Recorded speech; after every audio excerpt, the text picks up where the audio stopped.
Good morning! I hope everybody is having a good morning. Welcome on in. How is everybody? Let me just switch over straight away while I remember. Good morning. I hope you're doing well. Welcome. I hope everyone's had a good week so far. I know it's only been one day. I hope the one day has been good. Anime, welcome on in. I hope you're doing well. Good morning. We're going to be doing some more cosplay work today. I'm going to aim not to go as long as yesterday, and it's normally not an aim to go shorter. I'm going to aim to do a slightly shorter stream today, just because I've been getting a little bit behind, because we keep doing kind of long streams, which is great. I'm having a great time. But then the problem with that is I finish the stream and I'm like, well, it's been like 8 hours. I'm tired. So I need to do some things after stream today. So we won't go quite as long, but I am excited for what we're doing today. Also, it shouldn't take as long as maybe some of the other things we've been doing recently, so I think we can actually get a really good amount of progress done. Yes! Doing well, things have me having a good day. I am kind of. I have a bit of a story to tell. We had a bit of a fright, to be honest, but like, it's fine. Everything's fine. But we had a bit of a like, oh no, has something gone wrong? Heck. GD, welcome on in. Thank you for the horn. Doing good on my stuff, then forgot. Oh no, the one zipper. Honestly, I feel that. And listen, if I could give you one of my zippers, I would. It wouldn't be perfect, but I do have like 30 zippers on hold at any one time. One of the haberdasheries near us at one point closed down, and they were selling bags of their zippers for like £5. So I bought like a bag of 30 coloured zippers. And then when I went and travelled to Manchester a few years ago, there was a shop there that had like remnants for zippers, so like zippers where the packaging was damaged. And so I got quite a few of them as well. So now I live in a house with so many zippers. If I could give you one of my zippers, I would. I probably have the right colour, but I might not have the right length. Oh dear. But yeah, yesterday we had a bit of a spooky evening. I was chilling downstairs, like on the couch, having like some away from screen time, to be honest, because I'd been looking at a screen for so long, and I was like, I should probably, take a bit of a break from the screen. So I was just going downstairs, having a nice chill time, having a cup of tea, and then suddenly there was this buzzing, and it was like so loud. Like, it was loud enough that we thought it was a vehicle going, but like outside, and we were like, what's wrong with that car? Like, that car sounds weird. What's going on? But then it like didn't go away, and it was like, wait, that can't be in our house. That is so loud. And we went upstairs, and lo and behold, a massive queen wasp is just guarding the hallway. And like, this thing, first of all, it was like over an inch long. It was absolutely massive. But mainly the noise it was making, I didn't realize wasps could be that loud. I guess it makes sense because it is quite a lot bigger than like an average wasp. But like, it was so loud. It was like absolutely terrifying. You could hear it at any point downstairs. Like, we're like a floor apart and you can still hear it. That's how loud it is. It is like transcending the floorboards loud. And so we did like, what any normal people do when they find a queen wasp in their house. We left the house. It was like 9 p.m. And we left. Because we didn't have any, well, no, that's not true. We did have some bug spray, but it was like behind the wasp, and it's like, we're not going near that. Are you kidding me? It's massive. And also it was like being really erratic. Like, it was like, I don't really know how to describe it. It was almost like dive bombing the floor. Like, I don't know. It was being really weird. And so first of all, we didn't know whether it was a hornet or a queen wasp, because it's like, it's big, but hornets are big too. So like, maybe it's just a hornet, which isn't ideal because that does make me a little afraid about what's going on our roof, but maybe it's just a hornet. But anyway, whatever happened, we left the house because we were like, absolutely not. We don't have anything to do with this. We went down the local Tesco, picked up all the bug sprays we could, come back, and Shiny very bravely went and sprayed them. Normally we just like open a window and wait for it to leave, but because it was in the hallway, there were no windows, and also it was flying. I don't know how to describe it. It wasn't being super aggressive, but it also didn't, I don't know, it was weird. It was like lagging.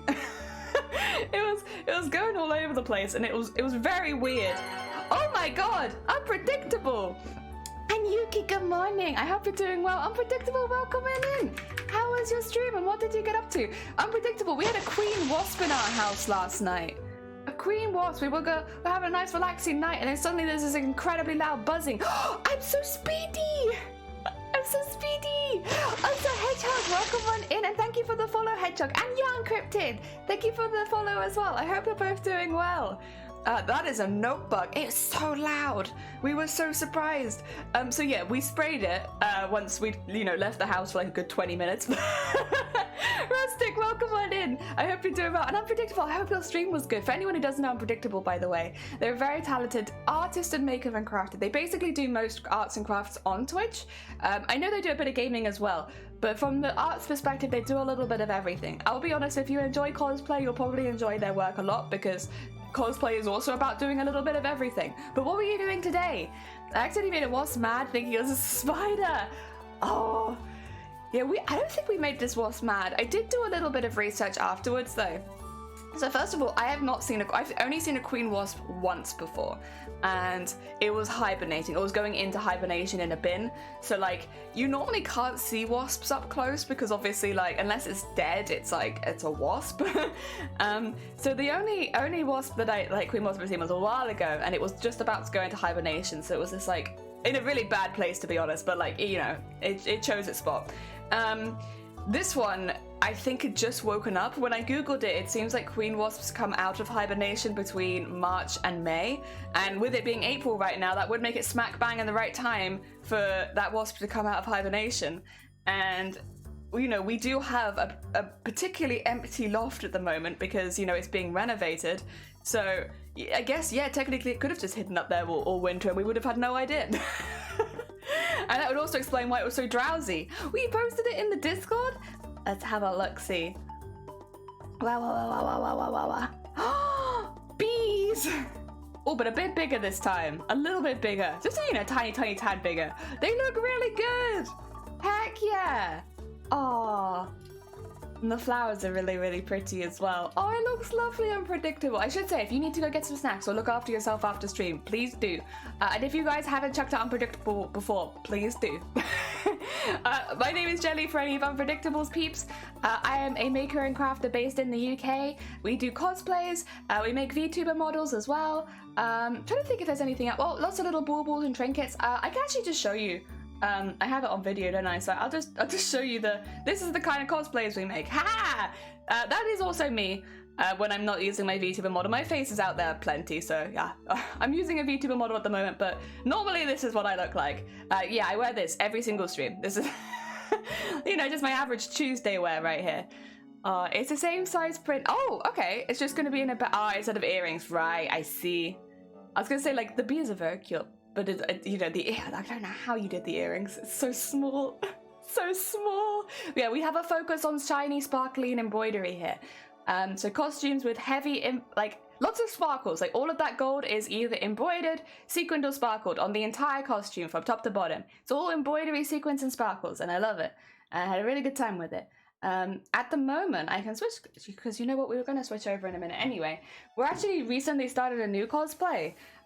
So we are doing the collector from Our House. I don't know if anyone here is familiar with that. We are doing the collector from Our House, but we are doing them reimagined from the 16th century. We do have at the moment, here is at the moment how far we got with the pattern. I really need to redo the bottom because I did actually remake that pattern just so it goes a bit further in. This is how far we are with the pattern at the moment. We are working on these pieces. So these are the strips that go over the top of the arm. This costume is going to be like ridiculously detailed from top to bottom because that's what I enjoy in cosplay. I like doing sparkles and beading and silly details, so it's going to look like a lot. So all of these panels, these white panels here and on the other side as well, they'll end up being smocked, and these are the smocking panels. Here is like a finished tester, which I think I'll probably end up using as a panel anyway, because it's about the right size for one of the small panels. But we end up smocking the whole thing, so that's lots of knots and threads and all that kind of stuff. And then we go in and we paint in the center of the bows, which is why I don't know how obvious it is on camera, but you can see it in real life. The bows are like shaded, so like the inside of the bow is a little bit darker to the outside of the bow. After we've painted it, we go back in with sequins, which is what we're about to do, and we go around the inside of the sort of like guess, coved in pieces. And we go sequence in those, and then we do a little diamond star. Oh god, there I go. A little diamond star in the middle of those, and it kind of brings it together because it's a very celestial design. Yes, and this took, how long did we say it take? 14 hours just to smock this piece and get it to this stage? I think it was about 14 hours. Ah, dear. Doleva, welcome on in. I hope you're doing well. You're from the UK, United Kingdom. Yeah. I watched the streams where you... Oh, you did! Heck yeah! Thank you! Very pretty. Yeah, I love it. I love smocking. I can't wait for it all to be done because I think it'll all look really cool together. The thing is, even with this, even if I use this as a piece, this isn't done. We'll actually be putting some, I'm gonna say bias tape. I'm gonna back it with felt so that the back is nice and hidden because you can see there's a lot of very delicate stitching back there and I don't want that to be in any way exposed. So I'm going to put felt panels onto the back of them. And then I am going to put, I guess, a gold bias, oh yeah, because this is the light side, a gold bias tape around the edges, but just the long edges, so those pieces.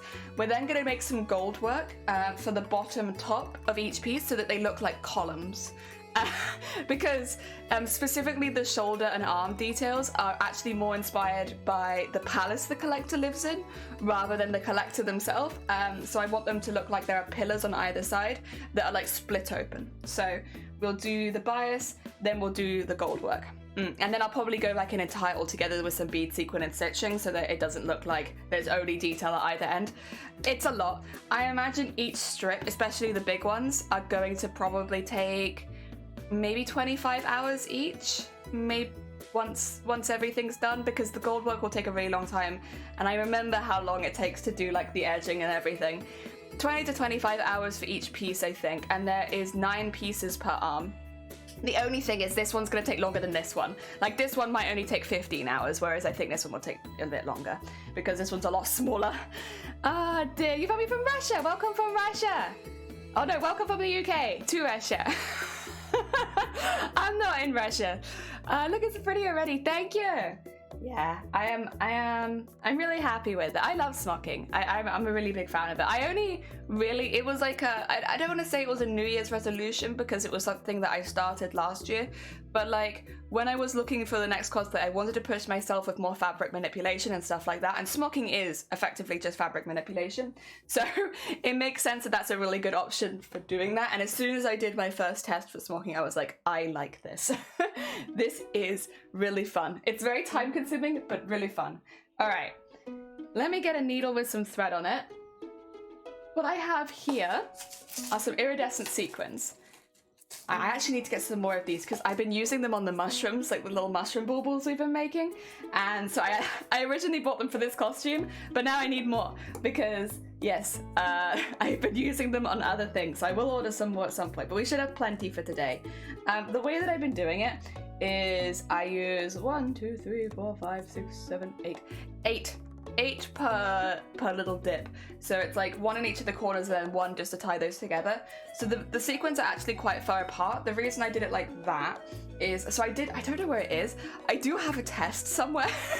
I have a test piece where I was practicing doing all of this but on like a different fabric, and I was like practicing the embroideries in the center and I was practicing the sequining.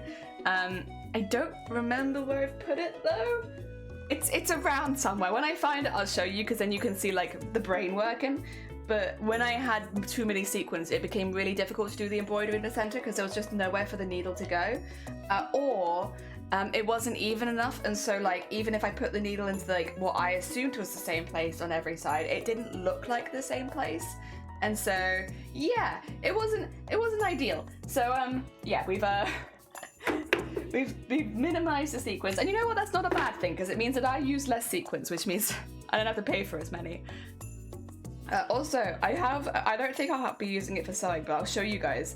So I was doing, I think many of you know, I was doing like drawing and live 2D all day yesterday, and my poor wrist at that point, I don't know how you guys do it. Like people play games on the PC for like 10 hours straight. I did it for 1 day. Look at my wrist. Look at that blister. Like, that's so big. So I actually crocheted myself a little like rest because I don't know how people use a mouse all day without hurting themselves. Like I was like, I came downstairs after finishing stream yesterday, and Shiny was like, how are you? And I was like, I'm okay, except that my wrist is killing me. How do you use a mouse? How do you do that for an entire day?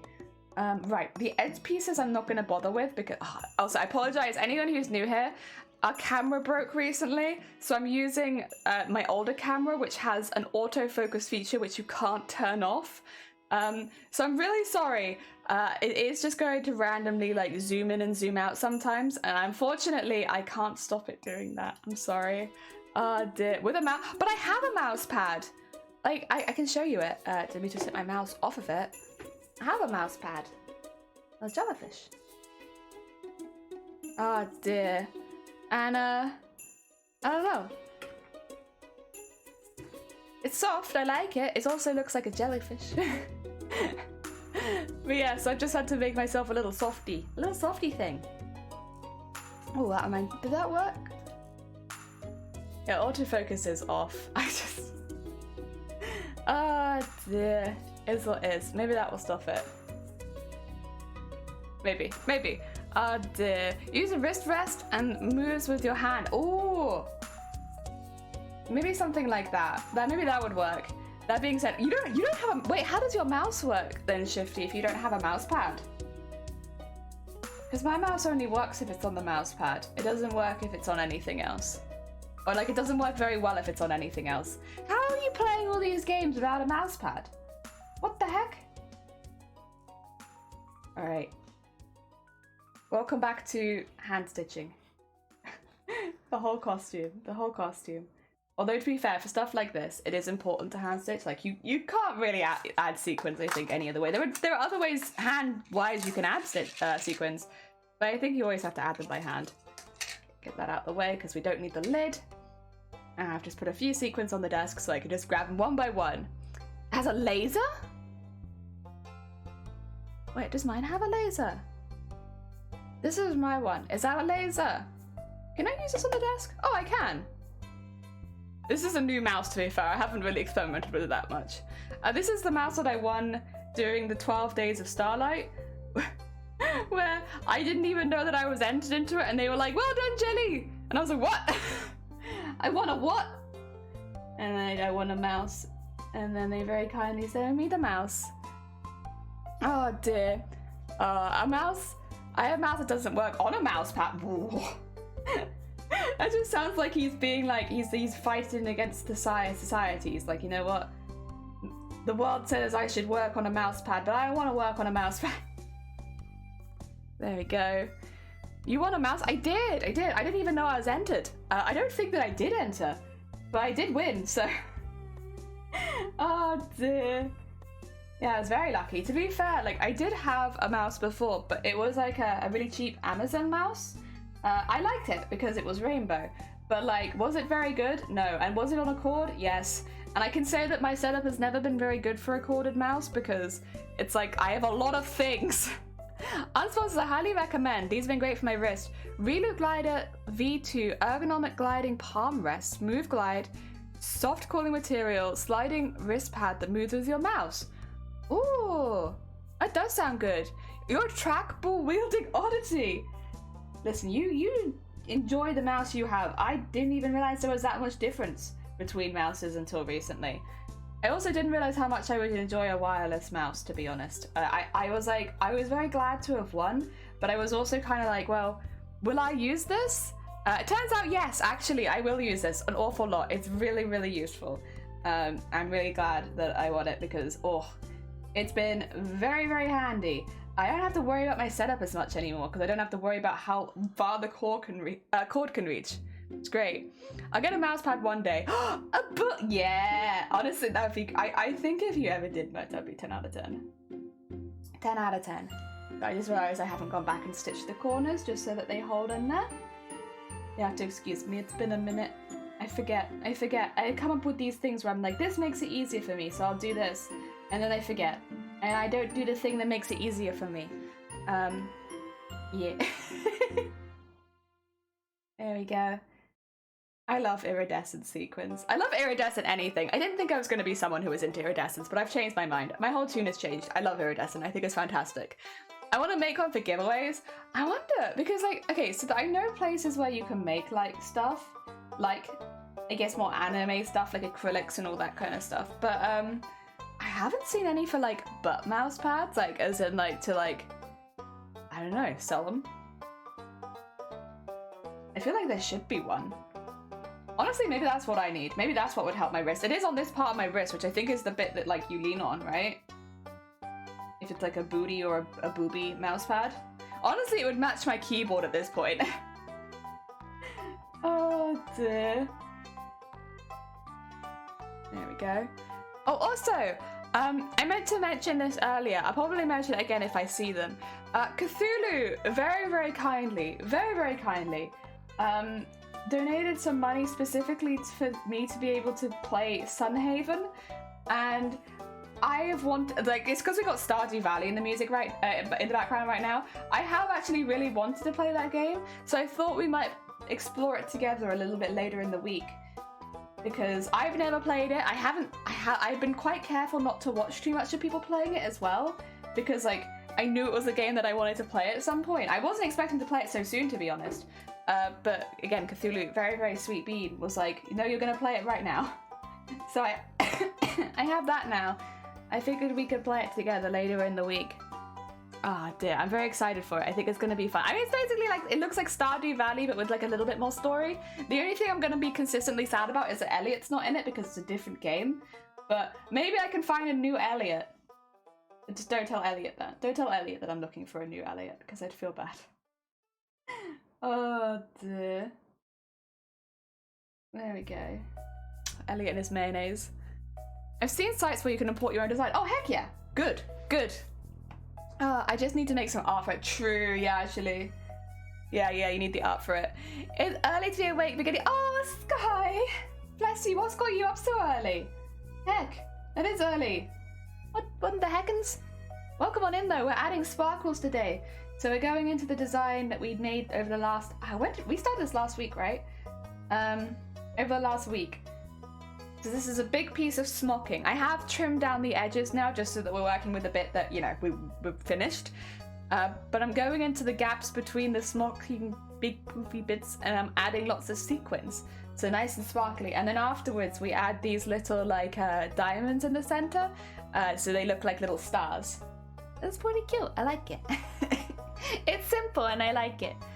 Oh dear. All right, we've done the first one. I am gonna tie it off.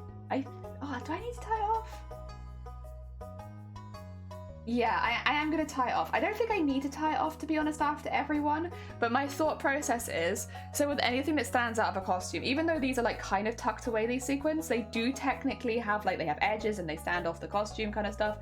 I always feel like if you're gonna plan to take a costume to a convention, sewing them onto smaller pieces, so like rather than doing the whole thing on one line of thread, just like tying knots every now and again is like generally a good idea, because if one of those sequins catch and it snaps the thread, you don't have to worry about all the sequins falling off. If I find out that like one of these sequins is snapped and like the thread is snapped there, I know that it's only these sequins that will be affected rather than all of them. I won't necessarily cut the thread, but I will probably just knot it after every single one, I think. Just to be safe and try and be a bit responsible, because I do want to take this to a convention at some point. I think it would be quite a fun convention one, so yeah, I'll just be safe. I'll be safe. There we go. And just tie a little knot after everyone. I can't remember if I did that on the... I think I did it on the first one as well. I mean, that was just a test, so I guess I wasn't really thinking about it, but I think I did it on that one. At the very least, I can do it on all of them going forward, now that these are definitely not tests. I just leave after I got home from doing errands after work, and I woke up like 2 hours at work, and oh, bless you. Oh no. I hope you managed to get some rest before you start work. That's a heckin' lot. The heckin' lot. I guess sometimes life do be like that, but it's still a heckin' lot. Alright. Second little panel. Bam. Wah. Okay. But yeah, only 8 sequins per thing as well, which is not, honestly, not too bad. I've been like, I found a really, I think I posted them actually before. Maybe I didn't post it in the Discord, though. I could always post it in the Discord later if other people are interested. I found a seller in the UK on eBay that does a really, really nice range of sequins. And so far, I found them to be relatively high quality. There's only a couple of colors, and it's always the purples, which is really annoying. Always the purples that come off, like the color comes off a bit easier. But I'll be honest, even with the purples, the color isn't coming off too easy. So I'm quite impressed. And they have a really nice range of colors. Like, that's where I got some of my lilac ones from. Do I have my lilac ones here? Not those ones. I have another lilac one somewhere. I don't remember where I've put it, though. I guess because I'm not using it right now, it's probably in the box, actually. Yeah, they had a really, quite a pretty nice range. I was pretty impressed. Because in the UK, it's hard as hell to get interesting sequins. Like, you have to go through either Etsy or like finding a good seller on eBay or something like that. Oh, that's not a good sequin. Bad example. Oh dear. So yeah, I'm pretty happy. God damn it, camera! Focus. Oh dear. Is that for 6? Okay, you got some good sequins. I'm definitely good. Just sad I missed a day. Yeah. Oh dear. I feel that. I like being busy, to be fair. I am someone who quite relishes being rushed off their feet. But there are times where it's like the stuff that you're doing is like, it's not necessary, like it doesn't feel like you're getting a lot done, but then the whole day is finished and you're like, Oh dear. Yeah. That's why after stream today, I mentioned this like as I started, like we're gonna go a little shorter today. I have some stuff I need to edit, and it's just starting to pile up a little bit because I keep doing longer streams, and then I'm tired after my stream. So I don't edit it, and I do kind of need to be doing a little bit. Ah, dear. Heck yeah, that's fine. I'm actually starting to enjoy editing more than I thought I would. The only sad thing that this is how I originally felt about editing as well. You can't really listen to things, or at least maybe I'm just not good enough yet. I have found that I can't really listen to things while I'm editing. Like, I need to focus a lot more on it. So like I can't listen to like audiobooks or stuff like that in the background while I'm editing, which is a shame. Because I do like listening to stuff like that. Some days I feel like I lost 10 years of my life. I just sat there on autopilot. Yeah, it's those kind of days where you're sat there not even thinking about what you're doing, and then you're like, where did the day go?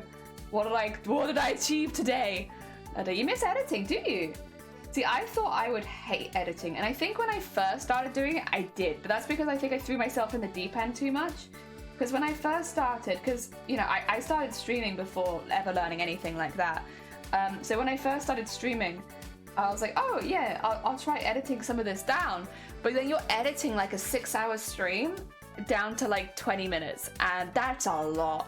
And I think I had thought that I hated editing because my only experience with it was doing stuff like that, and like maybe once I get a bit better, that'll be something that'll be less intimidating, but as a beginner, that's quite a lot to edit, and I just find that I'd be there for like a whole week on one thing, and it wouldn't even be that good at the end, and I'd be like, this is frustrating. Oh dear. How did you get into Twitch, if I may ask? Yeah, sure. So I've actually been on Twitch for a really long time. I joined in 2014-ish, I think. So it's been nearly 10 years since I've been on Twitch. I initially got into Twitch, I think the same way a lot of people did, and a lot of people still do, is where a YouTuber they like does live streams, so they go across to Twitch to watch the live streams. And so I used to do that, and I didn't realize there was a making and crafting, or like, I didn't really realize there was like art in general on Twitch for the longest time. Until I guess one of the people that I wanted to watch wasn't on. So I was like having a little look around and like seeing what was in my recommended, and I saw some artists. Very specifically, do you say it's from 2014? Yeah, I've been on Twitch for a while. Not as a streamer, just as a viewer, I should say. But yeah, there was somebody making...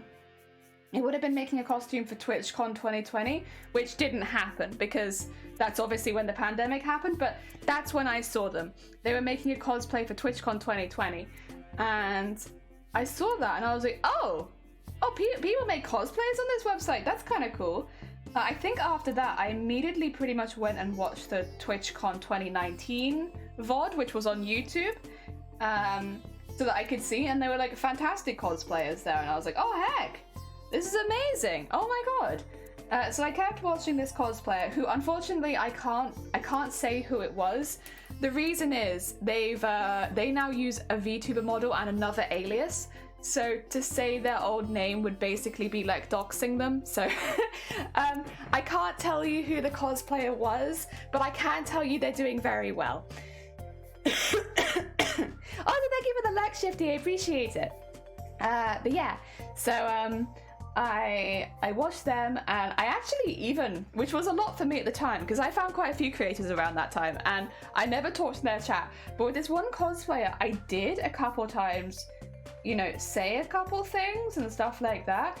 The nice thing about it, because they were like making a costume as quickly as possible, but they were doing really, really long streams, so they were like streaming for like 10 hours a day, right, to try and get it done in time.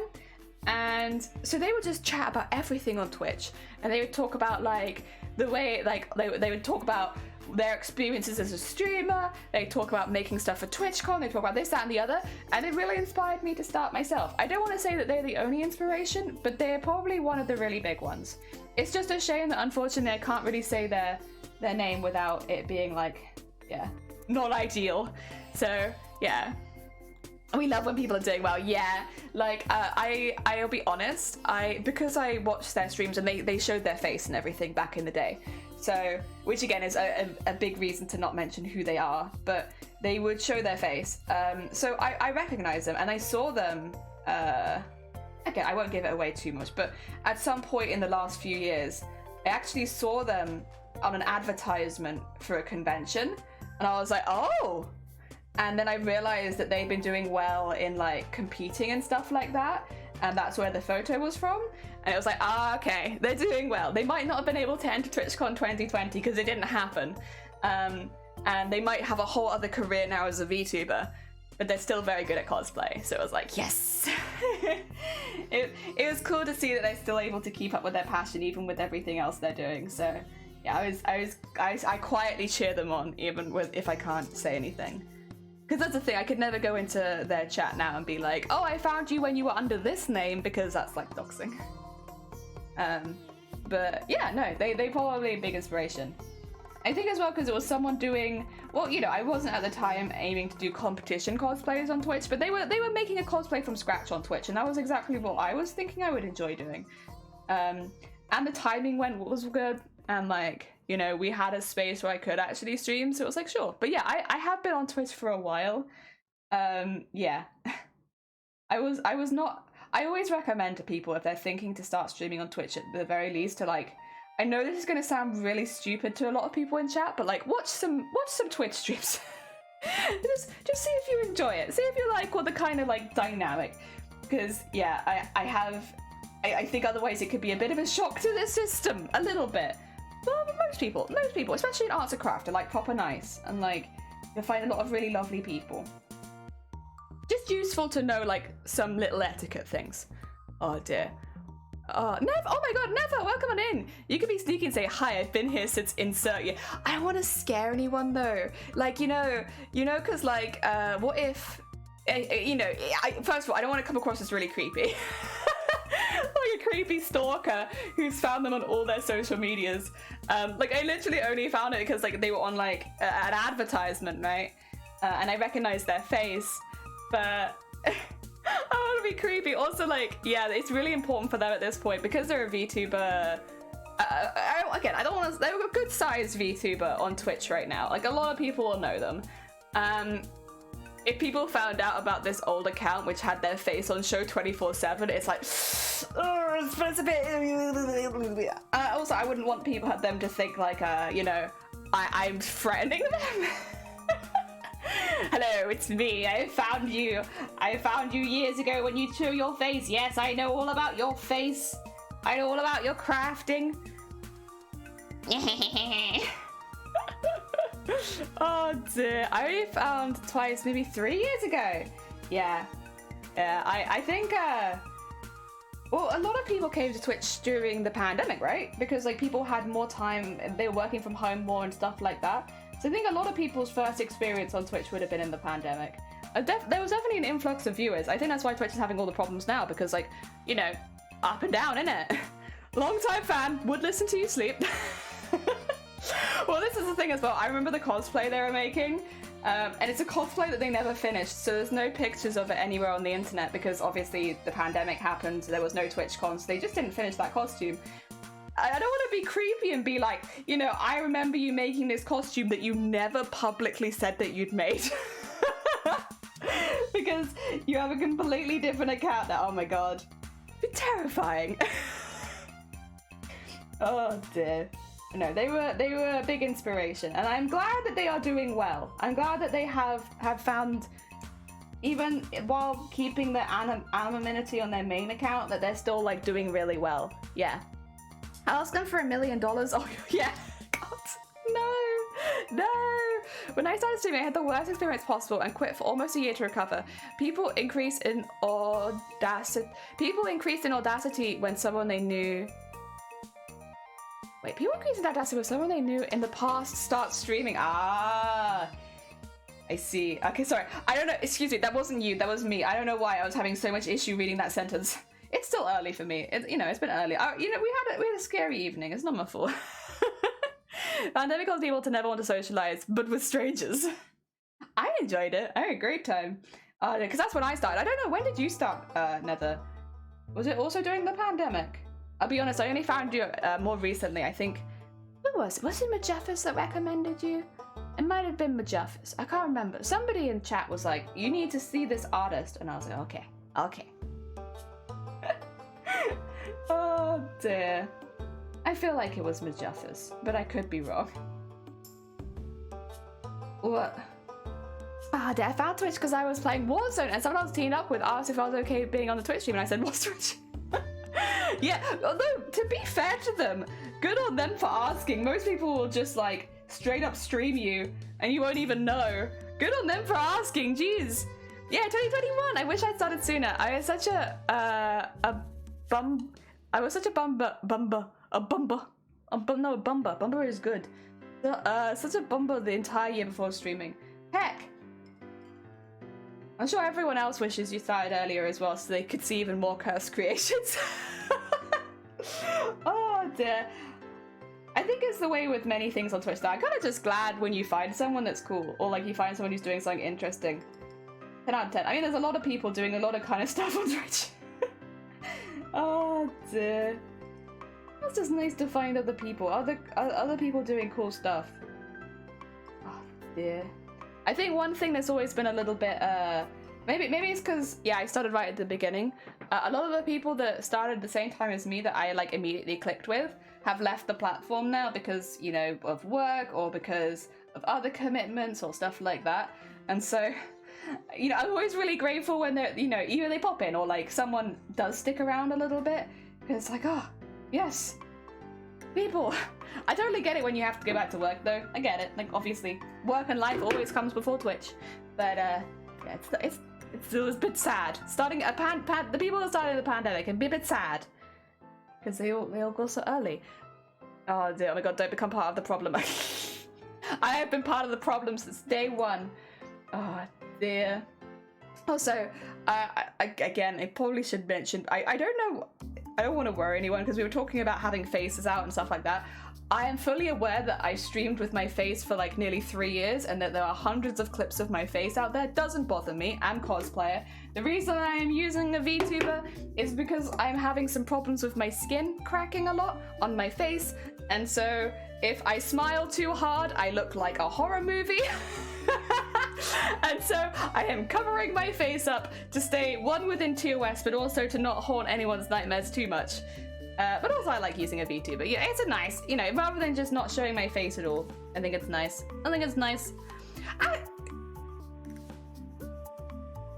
Never again, Lan. Does anybody have tattoos of your art so far? Sorry, I meant to ask this when I was last in your stream, and it kind of just flew out of my mind. But does anyone have tattoos of your art yet? I feel like that's surely a matter of time, right? Twitch is a place that I wish for when I was younger to talk to people all over the world that have similar interests to me. Yeah, yeah, 100%. Like, I'm very lucky these days, and a lot of my friends do like some kind of art and craft. We're all a bit different, to be honest. None of us do the same thing.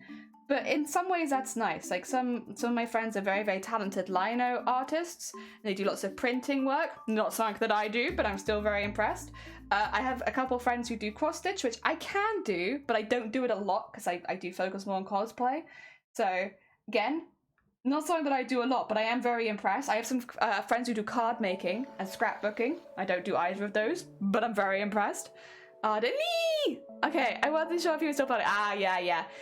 I'm doing better though. I am doing better. Things are a lot better than they used to be. Back like last month, I'd say it was a lot worse. Right now it's mainly my ears and my eyelids that still need to recover, which unfortunate areas to still have that, but you know, it's getting there. You can see where it was on my cheeks still, but it's not bad at all. Ah, dear.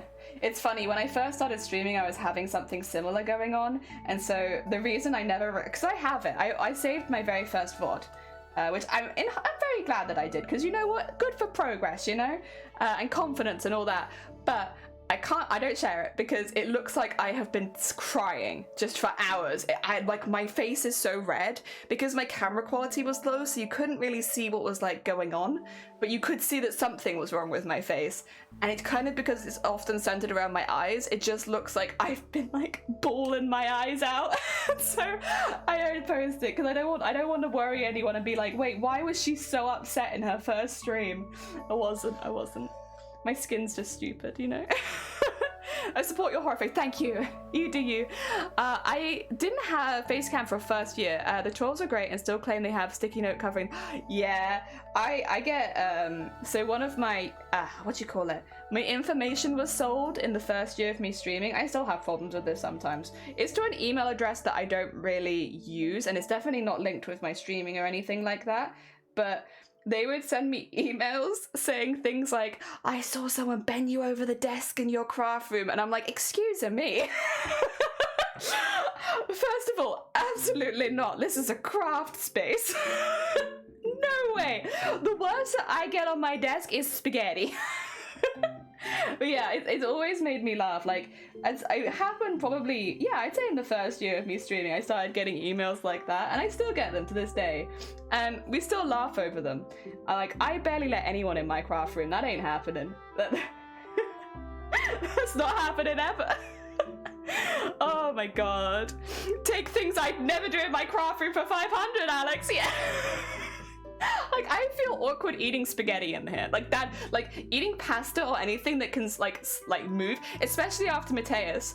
Mateus was the last big cosplay we did on stream. That had a spaghetti stain on it. And on one of the leg pieces, there's a stain from my spaghetti. And since then, I've been nervous to eat anything noodle-shaped in this room. Because, like, what if?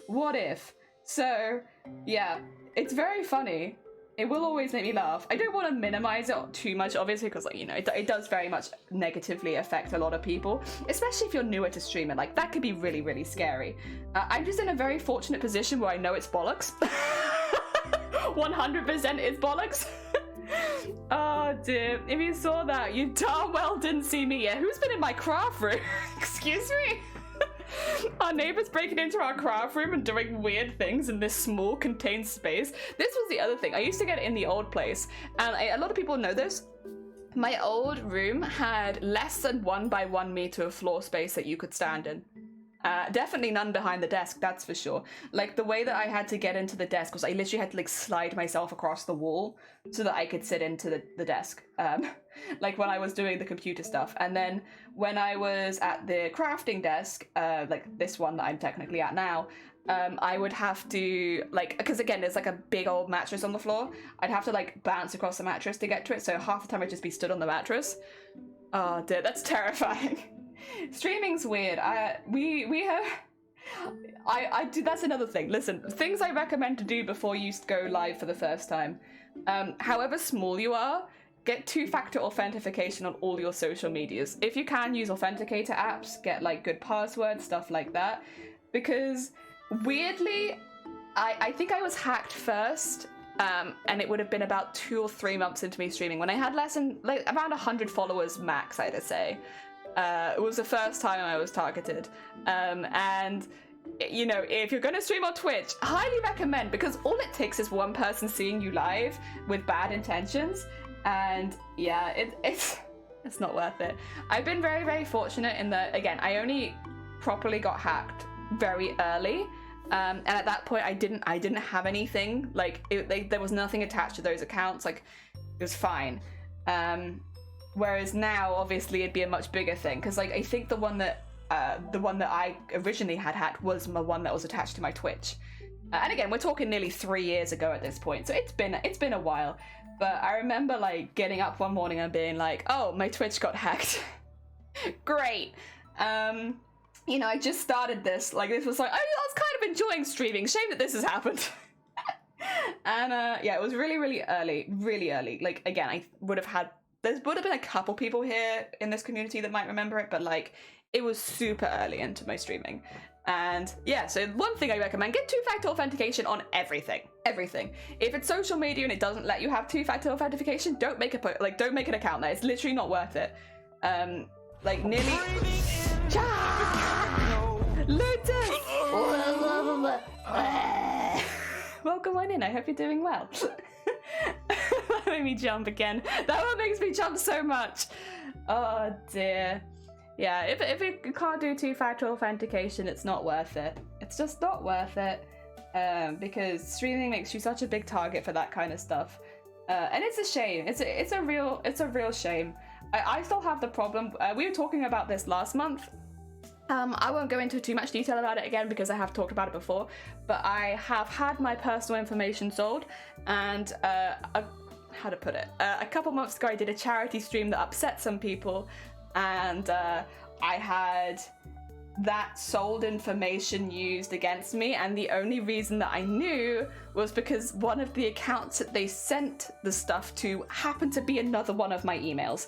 So I received an email from an email address that the one that I don't really use anymore, because funnily enough it had its information sold. And I'm aware of that, so it's like, yeah, funnily enough I don't use that account, but yeah, I received an email from it, and then I realized that someone had got in again. Yep. Again, fortunately, it is not linked to any of my social medias. Yeah, it's very unfortunate because I feel like I actually did a pretty good job with security, and then Google had a massive leak, and it's like, excuse me, from a charity stream. What the heck? How does that work? People didn't like the charity. I think basically, I got a lot of stuff saying that I was endorsing like harassment and bullying, which I don't believe that I ever did. In fact, if memory serves, I actually came live on stream and immediately told my community if I saw a single person sending any harassment to anyone, regardless of differences of opinion, I'd ban you from my community. Weird, right? Like I pretty vividly remember doing that. But a lot of people said that by raising money, because I was raising money for a trans charity, during a period of time where maybe the internet was not being very kind to trans people, which they still are not, to be fair. But like, yeah, and some people took it very personally. But I'll be honest, if I had to guess, they were just looking for an excuse, because if they knew that they could get my information, or they knew that they could get into my account or whatever, because again, like, the only way that, as far as I'm aware, you can get in is if you have had the stuff sold to you, whatever. As far as we're aware, and I'm very fortunate that I do, like, Shiny, my partner, does work in, it literally works in security online with banks, so like really high level security for online stuff. So I'm very, very fortunate that I do kind of live with an expert, and so they can like review my stuff and like go through it and be like, you know, this isn't secure enough, stuff like that. I'm very, very lucky. But we went through it all, and it's like, yeah, no, the only way you could get in is if they had that information. So like everything else, I have like 3-factor authentication on most of my emails, basically. Like you have to, what do you call it? Obviously know the password and stuff like that. And then you need my phone number, and then you need my authenticator. For most of the stuff where I can do that. That's because I live with someone who's very good with security. Oh dear, I'm very fortunate. Very fortunate. Oh dear. It is what it is. Oh dear, how dare you be so nice. I know, terrible, right? I'll be honest though, like, I don't need to go into it in too much detail. It happened at a bad time, but it happened on an account that's attached to none of my like actual things anymore, because I know that it's risky.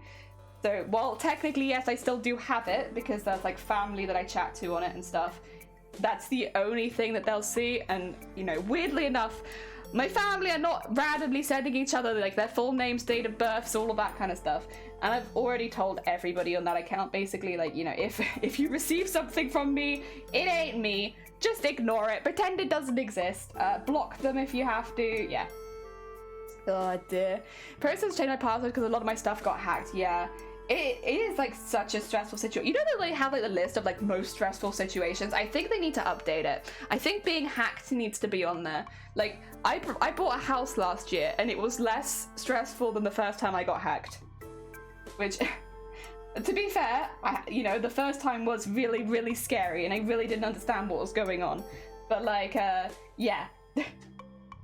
I found, to be truthful and honest, getting a mortgage to be less stressful than getting hacked.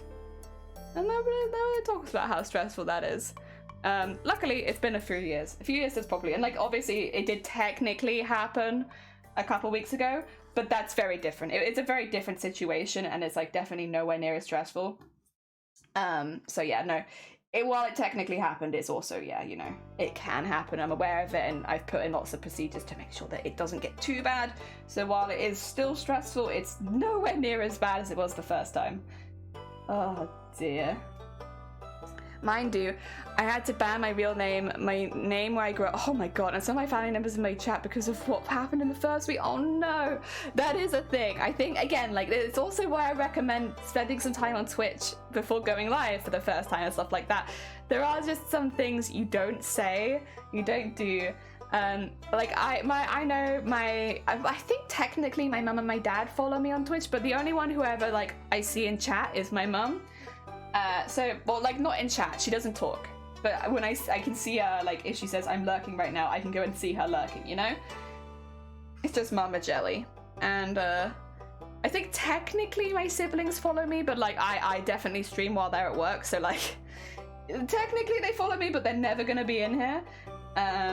But they all kind of get it. I like, had to have a bit of a sit down with them where I was like, you know, when I told them that I was going on Twitch, I was like, hey, I'm doing this thing. But like, there's a few things you don't do, and one of them is say any names that could lead to anyone, making sure that you're not giving away too much about where you live, anything like that. That people will ask prying questions, not always intentionally, but like it will happen, and you know, if you're worried that you're giving away information, just don't say anything. Mama Jelly was just like, all right, I think I understand. I'll say nothing. It's just less stressful. I'll just watch you and happily, quietly in the background.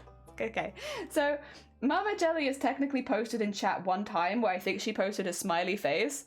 And I think that's after I didn't realize it was her, and she's changed her name now. But the first time when, I've said this story before, the first time when my mum came into my channel, and she came in and she followed while I was live and everything like that. I saw the follow notification come up and I completely misread her name. Oh my god, wait, Soul, welcome on in. I hope you're doing well. Thank you for shouting out, Soul. How was your stream? What did you get up to? Mama Jelly is very sweet. I was just telling a story about my Mama Jelly. Welcome on in. Wahoo! And Gnome, welcome on in. How was your stream? What did you get up to? I hope it was good. I hope it was good makers and crafting. If you're new here, hello, hi, my name is Jelly. I make cosplays. At the moment, we're making a 16th century rendition of the Collector from Owl House. We're just putting lots of sparkles into our smocking, so that eventually it'll end up looking like this. We're getting there. We're getting there. The sparkles are increasing. Yeah, I was just talking about when my mum first came into my channel.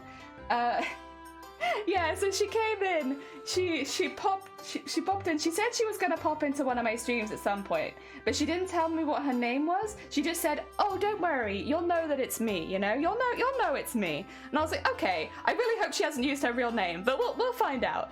And somebody follows, and I'm like, "Oh, thank you for the follows." Reads the name Blue Balls. Thanks for the follow, Blue Balls. And then I get a little smiley face in my chat from this chatter, and then I get a message from my mum like, "Blue Balls, huh?"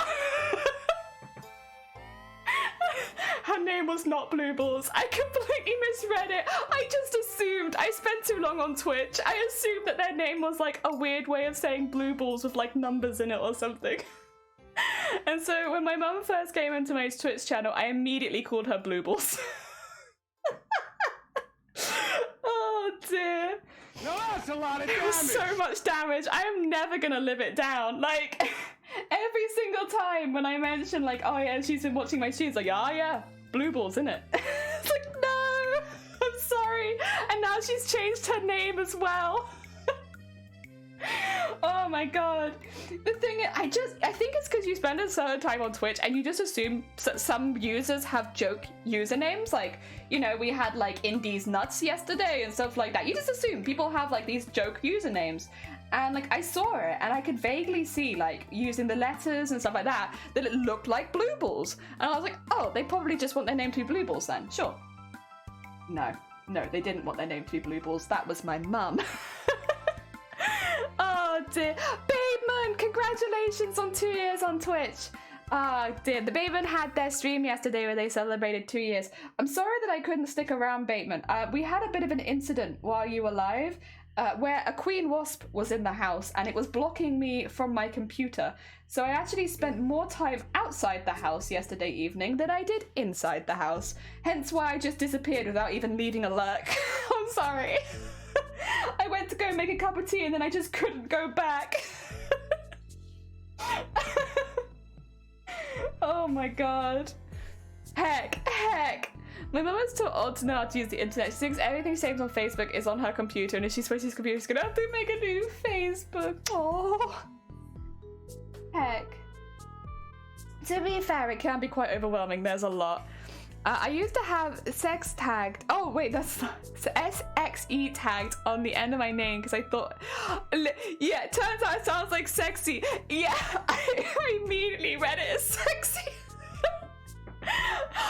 Wait, Cedar, you should give. Oh my god, but like Cedar Sexy has such a ring to it. The only problem with even people might not know what kind of content you make and stuff like that. And if you don't want to be known for that, then that's very fair. But Cedar Sexy does have like a ring to it. Oh my god. And I remember Sexy Phil. Wait, who's Sexy Phil? No? When you say remember, like, did they change their name? Why would they change it? That's an amazing username. Why would you change it? Oh dear, I don't know Sexy Phil. Sexy Phil is Phil DeFranco. Oh, okay, I know of Philip DeFranco. I'll be honest, I haven't really watched any of their content, but I do know of them. Was their original name Sexy Phil? Aren't they like a news channel? Honestly though, that's a power move. Like, yes, my name is Sexy Phil, and yes, I report on the news, you know? I think that's a power move, that is. It's pretty cool. I don't know them at all. But, I don't know, powerful stuff. Oh my god.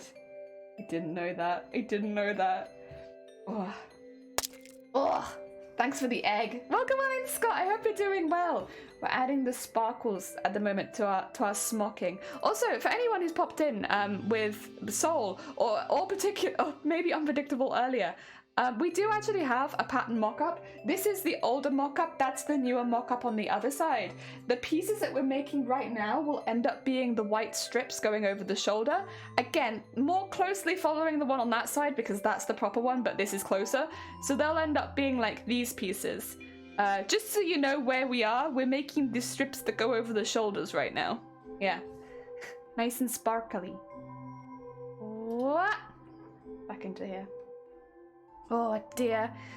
He was actually the first one to use clickbait platform with on the platform with thumbnails. YouTube would choose a time in the vid rather than let you upload a pic. Oh, he would purposely a hot chick pic for that. Oh my god, smart, big brain. He had a whole jingle for his videos and everything. I've missed out on this era. I think it's because I don't know. I had my priorities mixed up when I was younger, clearly, because I joined Twitch really young, but I was absolutely terrified of YouTube. I don't know why. This is gonna make me sound like one of your mums, honestly, but like, I had this feeling like if I went to a new YouTube channel, it was like going to a new website and you just didn't know if there'd be like viruses on it and stuff. So like I had the people that I followed, but then I'd be really scared to like subscribe to anyone else on YouTube in case it was like a bad page. Which, you say it aloud, it makes literally no sense because they're all YouTube pages, that's not how it works. But like child brain was like, I shouldn't go and look for anybody new on YouTube because what if it's got like a link to a bad page? Meanwhile, child me is also going over to Twitch. And Twitch was like, this was like right when it switched from Justin TV to Twitch is when I joined Twitch. And it was a wasteland, a lawless wasteland. Oh my god. Oh my, I'm pretty sure I got viruses. Oh really? I don't know if that makes sense. No, I was terrified of that sort of thing. Computer viruses really scared me and I blame school for that. School made, I think, our whole like year really scared of computers. Because like, I was terrified to use anything other than Word for like the longest time because I was like, it could have a virus on it. I don't know. Like, I don't want to get something on my computer that had a virus. And so I was just really scared. Like, unless my parents had like specifically set something up, I was like, I don't know if I want to use this. It's why I didn't really go on YouTube properly until I was about 16 years old, I think. I didn't really use social media at all until I was 16, which in hindsight, we talked about this yesterday, I'm very grateful for because I was incredibly cringy. And so I'm kind of glad that I didn't really use social media until I was a little bit older because there isn't like a weird paper trail of me being cringy now because of it. Like there's a few photos from school and that's about it. And like even those I have private. So yeah, I don't really have like any cringy stuff or messages and such. It's true, Jay didn't subscribe to me until 2020. Wait, did I not? Is that when you started? Did you? No, surely before that. Wait, really? I don't know. Oh wait, your YouTube though, that's true actually. I didn't subscribe to your YouTube. Am I subscribed to your YouTube? Wait a second. 2 seconds. I must be right, because I think. Also, Scott, thank you for making me suspicious. I'm finding your YouTube. 2 seconds. Also, big congrats on the 300 followers again. Heck yeah. Oh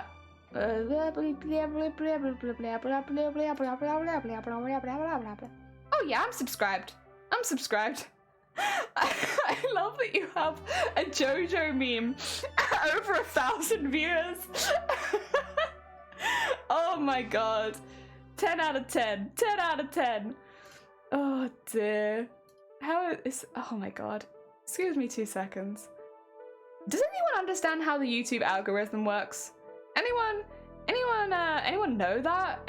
Could anyone tell me how the YouTube algorithm works? I don't understand it. That's all I know about the YouTube algorithm is that I genuinely do not get it. And like, there are hundreds of videos talking about it, and most of them are telling me to like post videos at like 3 in the morning again. And I don't want to post videos at 3 in the morning. You crazy? I have sleeping to do. Ah dear, still trying to figure out what to do. My last video is a JoJo shit post. I kind of love that though. I think that's kind of 10 out of 10. Like if you could get that even higher, that's like, I don't know, that's pretty cool. It's pretty cool. I have been telling a lot of crafters on Twitch, this is just genuine, like I recommend this. If you're making TikToks, download the TikTok, upload it to YouTube as a short. The reason that I recommend doing that is because the algorithm for shorts is really good, especially if you already upload, even if you only have like a few videos uploaded on your YouTube. It's really good and it directs a lot of people to your channel quite quickly. Yeah, do recommend. I am not by any means a YouTube whiz, but like, or anything like that. But how many views did I get on I have a clips channel that I've been uploading to regularly. So I've been uploading, I think, at least one short clip a day. Like just a Twitch clip, you know? Like a short clip on my YouTube channel a day. And if I go to here, it should tell me how many views I've had right in the last month. Oh, this is gonna sound like I'm trying to flex. I'm not. I genuinely recommend you do this. I've had over 10,000 views in the last month. Just from uploading a Twitch clip every day onto a clips channel. Yeah. it's like, especially if you already have some videos there, highly recommend. And this was my first month uploading as well. I only started uploading them at the beginning of March. So on my first month of uploading just Twitch clips, 10,000. 10,000 people that wouldn't have found me otherwise. Yes. Recommend if you are a streamer and you have Twitch clips to put them on YouTube. Because honestly, you're doing a disservice to not do it. The algorithm there's really good for shorts right now. Highly recommend it.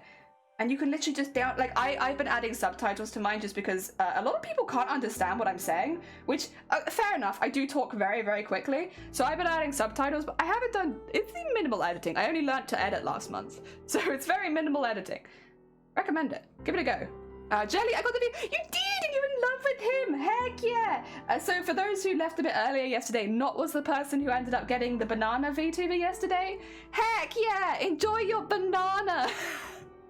Man, I've been typing about YouTube forever. I want to save up for a camera though. That's fair. That's very fair.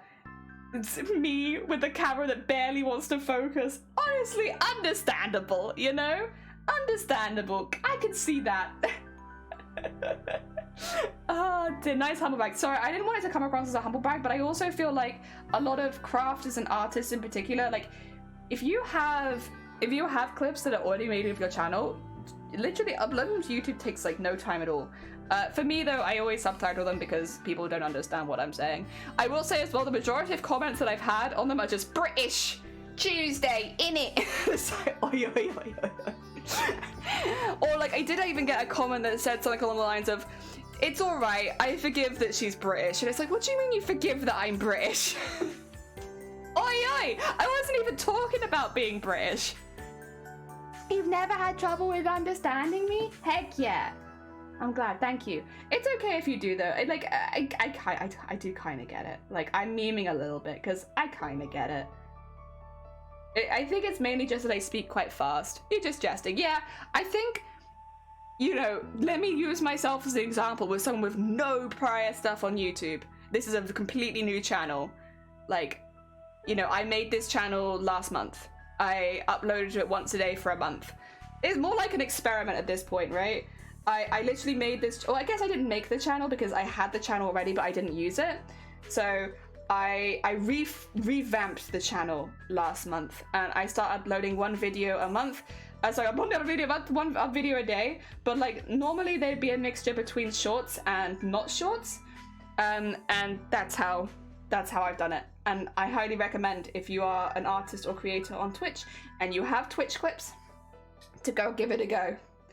Because this is the thing, it's not extra content, it's not like you're doing any extra work, it's just showcasing some of the highlights of your stream. So you don't have to like go out and film a whole video or anything like that. I'd be different if I was recommending you do that, because I feel like that's a lot of work. But what I am recommending is not a lot of work. Yes. Although you do have to listen to your voice a lot. Get ready for that. I forgive you for being British. Yeah, it shouldn't be something that you have to forgive me for, you know, because that is just my nationality. Also, I see a sequin just hiding it. What are you doing? How'd you get in there, huh? How'd you get in there? Maybe you'll have told me Aussies talk really fast. You speak at a good pace to me. Thank you. Yeah, I've had, well, because even like initially when I first started streaming, a couple people asked like, would you mind getting closed captions? Because you just talk really quickly and I feel like I'm missing parts. And it's like, yeah, so I got closed captions. And then yeah, just for videos and anything like that. Because I think, excuse me, I think, is it YouTube that you have to have like 1,000 subscribers like for them to automatically caption your stuff? That might have changed. I don't know. I might be very behind the times here, but I don't think YouTube automatically does your own captions for you unless you're a bit bigger. Which maybe some of you are. Maybe some of you have a good prior YouTube following, and so like this isn't going to be a problem for you. But I go on. Like I said, I basically made this account this month. This is a completely new account. It's a baby account. So it has nothing. I understand he's about being grandma. Like your grandma or I'm grandma? I can be grandma. I don't think I'm too much grandma. I'm grandma with some things. Oh, what am I grandma with? Memory. I can be grandma with memory. Oh dear. Grandma. Do I want to get more thread for the next one? Also, it's looking very, very cool. Very sparkly. You're a grandma. Okay, good. Haha. A modern lady. That's what people describe me. Unfortunately, my voice does not sound like a modern lady. I think I am going to have one of those voices. It's gonna sound like I'm a child until I hit a certain age, and then I'm gonna sound like I'm 80. I'm just waiting for it. I'm waiting for my voice to go like from sounding like a baby to sound like I'm 80, and there's never gonna be like the sexy in between stage where you have like a cool voice. It's just straight from baby to grandma. Oh dear. Yeah, that's the only bit that I'm not enjoying about editing. Oh no, you like the sparkle? Hell yeah! Yeah, I love just adding sparkle and glint, and like this is meant to be like a mixture of like a god / king because of the time period, so like that kind of garb, and then with jester influences because they are a child kind of trickster character. We have a lot of influences overlapping here, but sparkle is very important. We are all grandma. All deep down, we are grandma. Ah, dear. Interesting. I heard to get monies is more difficult to get the amount of views. Yeah, I did. So because I've obviously, the count is uploading, I did see that. Where did I see it before though? How did I see it? Is it my dashboard? Oh,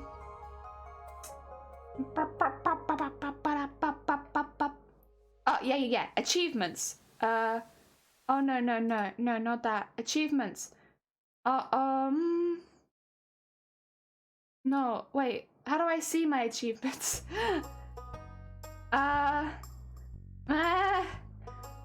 I go in? Can I come in, please? It tells me I need to make a channel trailer. That's not what I want. Earn. Maybe. Okay, here are the requirements, okay? For earning on YouTube. You need to have 1,000 subscribers on YouTube and one of two of the following. Either you need to have 5 public watch hours. Oh, no, I have 5 public watch hours. You need to have 4,000 public watch hours in the last year, or you need to have 10 million shorts views in the last 90 days.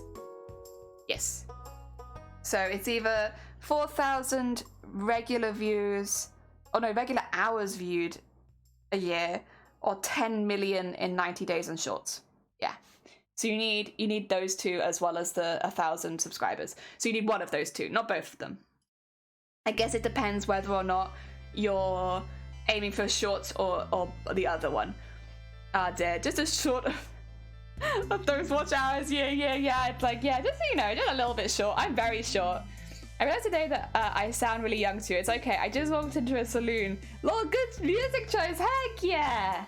The standards must be insane. Well, I think it used to be that you only had to hit 1,000 subscribers. I think back in the day that's like what it was, and they probably had to change it because a lot more people are hitting 1,000 subscribers, and YouTube doesn't want to give everybody the money, so they've made it a bit harder. Again, I can give you my rundown. So this, I should say as well, I'm a very small channel as far as subscribers goes because I only started this month.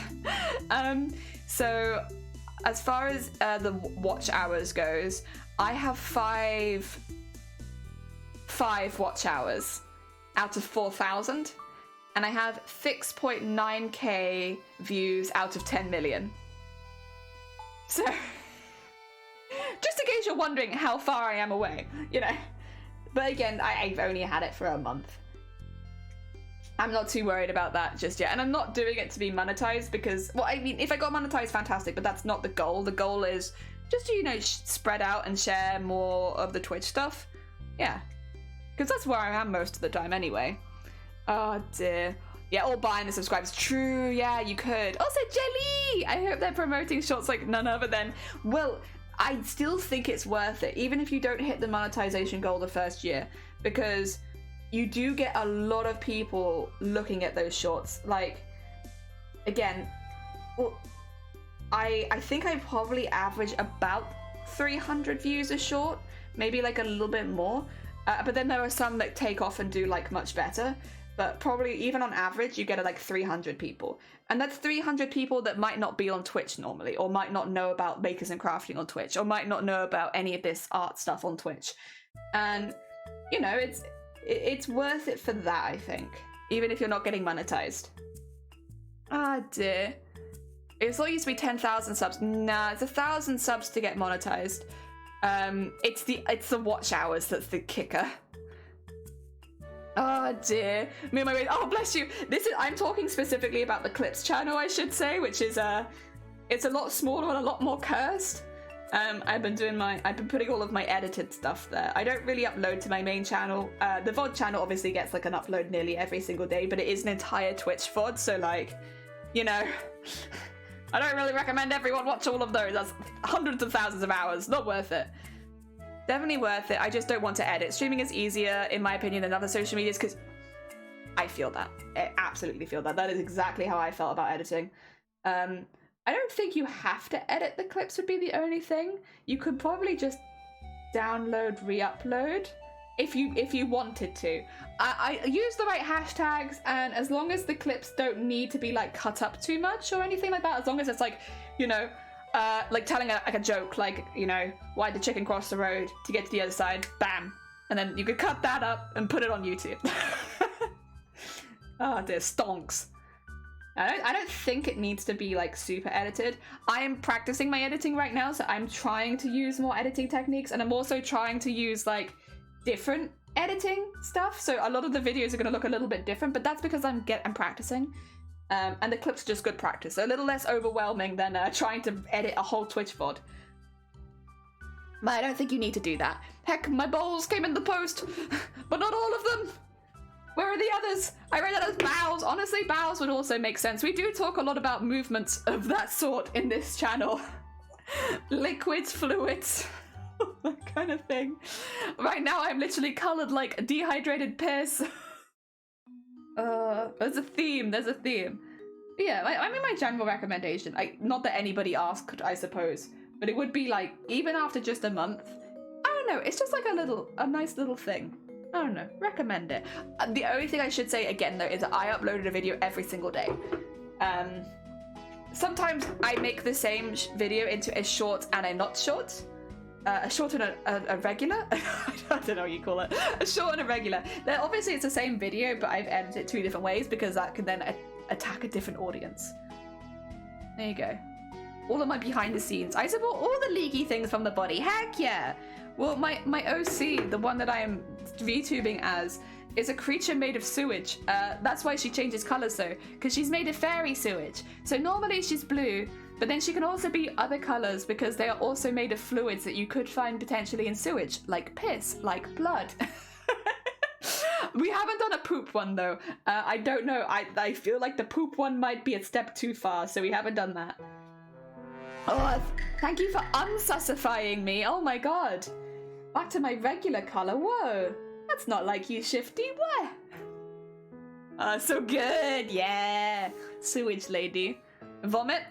We were thinking to do like a proper like Garbodor style one where there's bits floating in me. Probably not full vomit because you can't. So here's the thing. We have to be a bit careful. There are certain things you're not actually allowed to show on Twitch. And like VTubers now have to follow the same rules as regular streamers. So like with the stuff that they show. So technically you're not allowed to vomit on Twitch. I mean, we do have...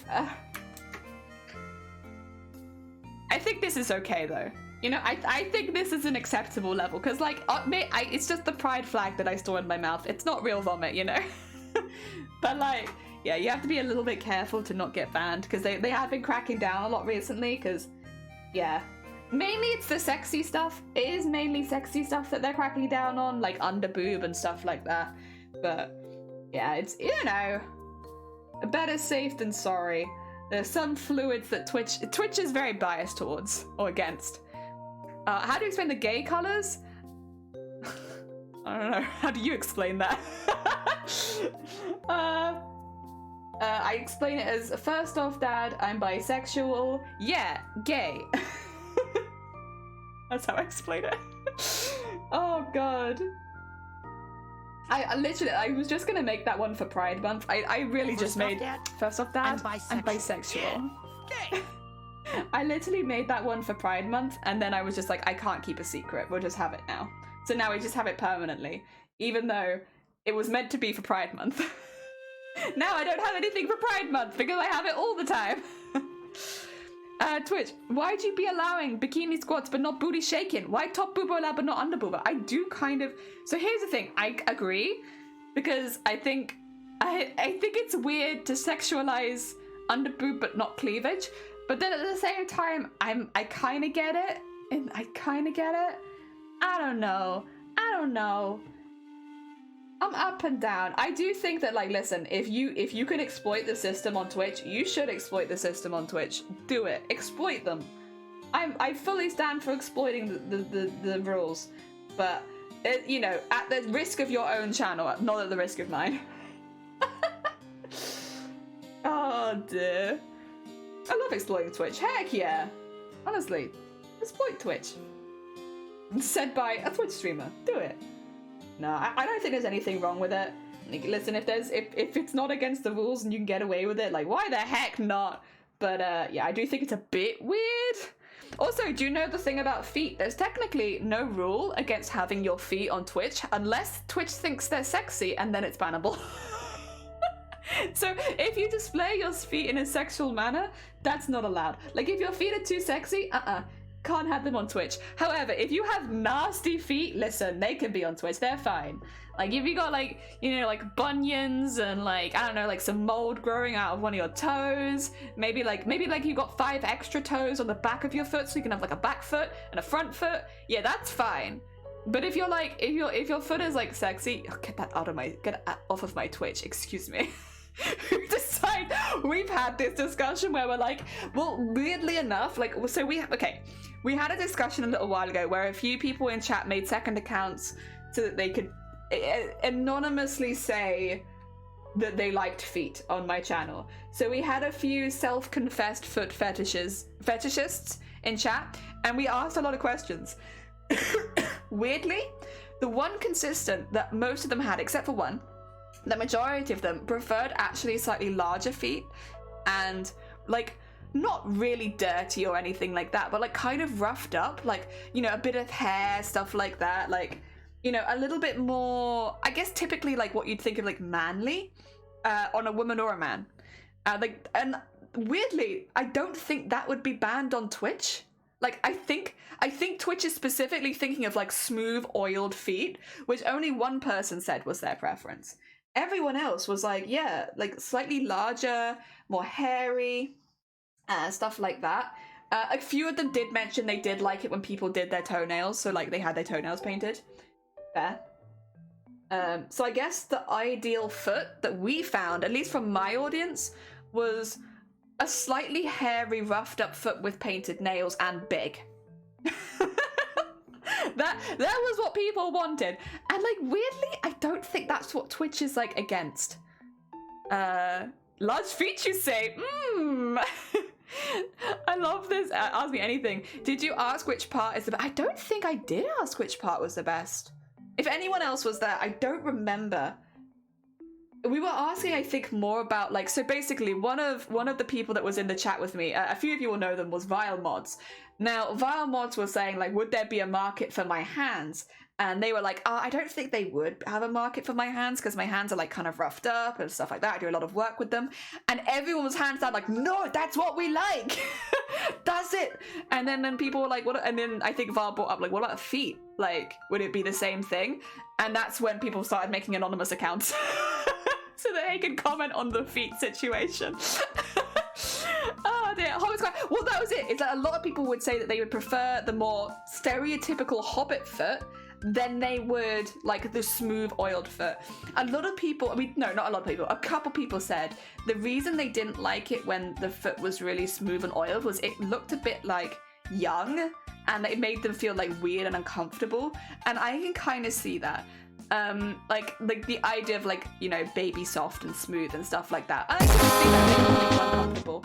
But no, the overwhelming majority was like, I would rather have like a proper roughed up foot. Also, Zay, welcome on in. I hope you're doing well. We're just discussing feet. You know, typical Tuesday. Breathing in the chemicals. Go, you were there?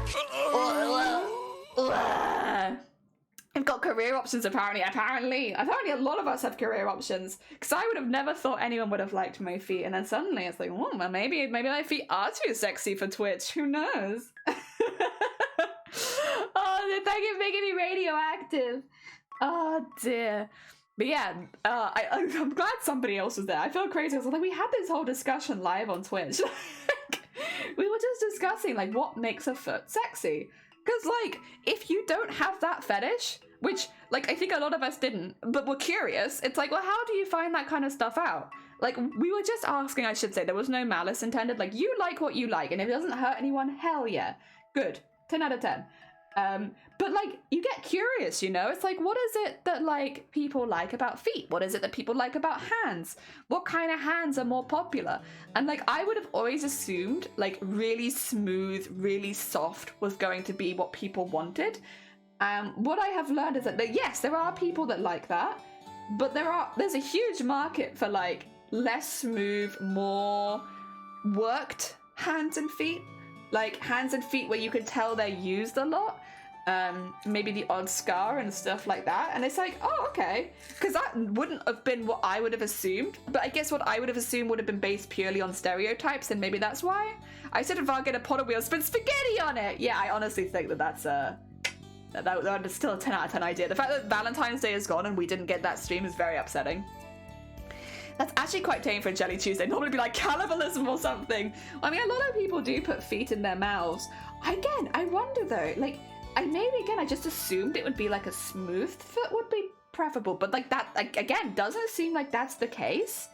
Like, people want slightly roughed up foot. Oh dear. I think as long as it's clean and it's like, it's not like an infected foot or anything. Didn't have anyone mentioning how much they liked infected feet. It's probably like, yeah, just like a more worked foot. Weird. I remember watching someone try popping out feet pics and did a YouTube deep dive about it. The clue was she did not too bad, like 200 to 500 a month. And I plan to continue. I see no reason against it, honestly. Like, first of all, if you want to specialize in very specific fetish content, why not? Like, you know, there's money to be made. There's always an audience for it when it's like specific. And I would say like feet and maybe hands as well are relatively specific. Why not? Money there. I'm just curious. Like, and a lot of it I'm just curious about is like, you know, what is preferable? What do people want? And like, I guess sometimes like, it can be difficult to say why, but like, it was interesting. It was a very, very interesting conversation. Minimal F and pays bills, go for it. Yeah, why not? I think one thing I hear consistently though is like, just make sure, because like, it's likely that someone will find out you're doing it. You know, even if you're secretive, you don't post it on any of your social media, for some reason somebody always finds out. So either be okay with it or be prepared for somebody to find out. I think as long as you're okay with it or you're prepared for it, yeah. Just so that you don't put yourself in a position where like you're going to lose your home if your family find out or something like that. Because yeah, obviously that's not ideal. Other than that though, hell yeah, do we like? If I got a lot out of it, I'd be proud. Heck yeah. Yeah, I would have initially, when we were having this conversation, I would assume there would have been no hope for me in that industry. But now I'm like, well, maybe. Because the thing is, I have very, very worked feet. Like, my feet are not, I wouldn't say they're gross or anything like that, but you can tell that I walk a lot. And, like, especially when I was working more, I'd be on my feet for maybe like 13 hours a day, pretty much straight with like one break in the middle. And a couple of small breaks where I would still be on my feet. So like I stood for like 13 hours a day, 5 to 6 days a week, and you can tell my feet, you can see that I walk a lot and that I have walked a lot. And I kind of just assumed there'd be no market for that because like, you know, who wants to see feet that just walk around constantly like that? They're like, you know, ugh. But like, yeah, apparently there's a market for it. It's like, oh hell yeah. Oh dear. Also, thank you for the lurk. And thank you for letting me know about the VTube. I'm glad you managed to get it set up all right. Heck yeah. Thank you for your generous donation of piss, Sonny. I appreciate it. Sonny, actually, you might be able to, we were just talking about feet. We were just talking about feet and what makes feet marketable and different audiences for different feet. Welcome on in. I hope you're doing well. Oh dear. So yeah, there might be an audience for my feet. Feet, mate. Feet, mate. Hell yeah. Feet. Oh, did I go through the wrong bit there? I might have. I can restitch that though. It's not exactly in the wrong place. It's just like a little teeny tiny bit off. It's enough off that I would like to fix it. Yeah. So this feet on the brain. It's making me so incorrectly. My God. Oh dear. Jelly, you didn't have to do Sonny dirty like that. What did I do? What did I do? What did I do? I'm sorry, Sonny. Did I do you dirty? It wasn't on purpose. Oh dear. I also heard of Victorian ankle. Yes, actually, yeah, I heard the same thing. Or like, what do you call it? Neck. Like having like a picture of like exposed collar. Yeah. I heard about ankles and I heard about collars. There's some people really like, I can't point to it because of the VTuber, but like just the bit around your neck where it just slightly exposes your collarbone. That. Oh dear. Again, I don't think maybe I'm the best target for that because, well, first of all, I have a lot of skin problems. Like, I feel like unless people really like, you know, psoriasis, it's not gonna be good.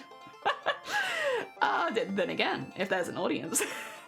I just want to clarify, I don't have a foot fetish, but I did create a meme called Feme to meme the channel, or foot pics for me. Hell yeah, maybe. I feel like you probably do have that account, right? Internet's scary, but sometimes beautiful place. Heck yeah.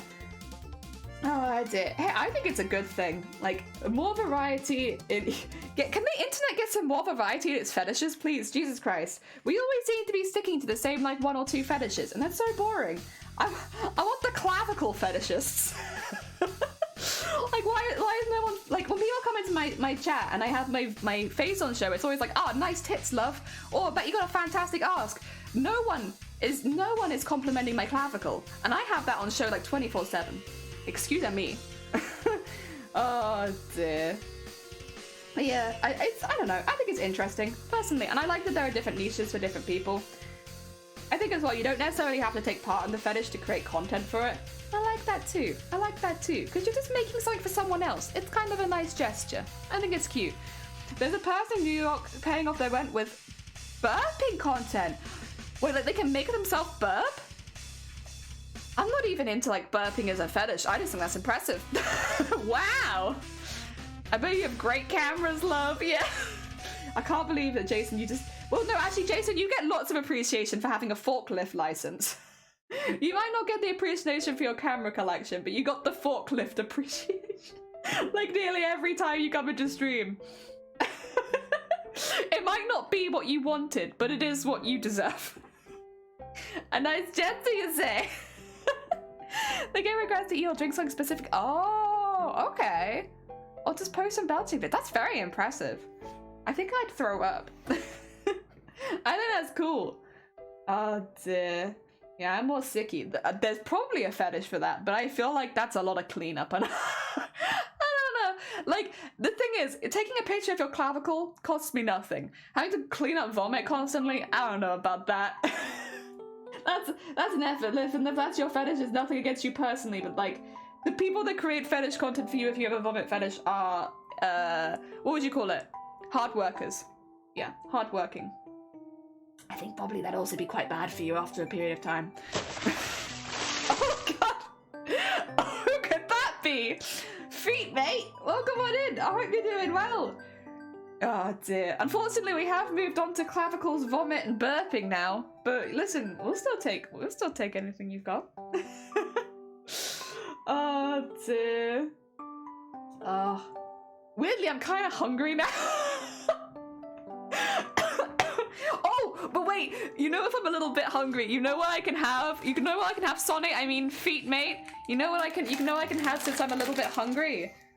I can have one of my slightly squished, but donuts, which I got. Really? Did you know that I got 5 of these for £1 the other day? Crazy. Jam donuts, 5 for £1. Wow. Mmm. Delicious. Donuts, yum.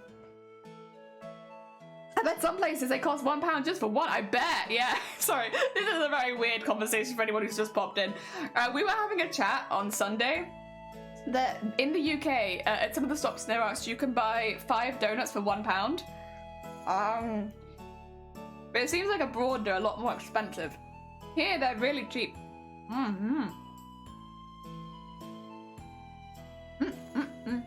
Because yeah, I was saying like somebody donated 100 bits and I was like, are you sure that's 5 donuts? Are you sure you want to give me 5 donuts? And then everyone was like, what do you mean? That's like 1 donut. And it's like, no.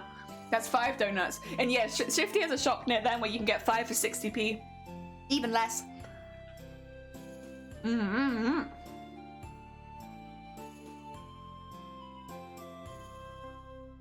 Super delicious. Alright. I got a fair amount of jam in them as well. I'm just hitting the jammy part now, but like, like it's not bad. Unfortunately, one side of mine is very squished. The rest of them are not like that, but yeah, you know what it is. You know how it is. One of them always gets squished.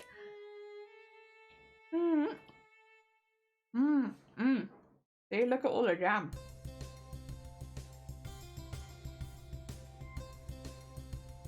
Okay, BRB. Get yourself a donut. They used the wrong sugar? Oh no! Because I'm powdered sugar, which is, oh yeah, that is kind of gross. What the heck? No, that's really messy as well. What the heck? I'm gonna learn to make donuts and see how much that costs. You know what? Unpredictable. Very fair. Oh dear. Especially on a donut can be like $5. If you get them for $1.50. Is that just for one donut though? Hi Sonny, welcome back. Powdered sugar is normal? No, I like the slightly thicker sugar. Like this isn't powdered sugar, it's like a slightly thicker sugar. I like that. I also like glazed to be fair, but yeah.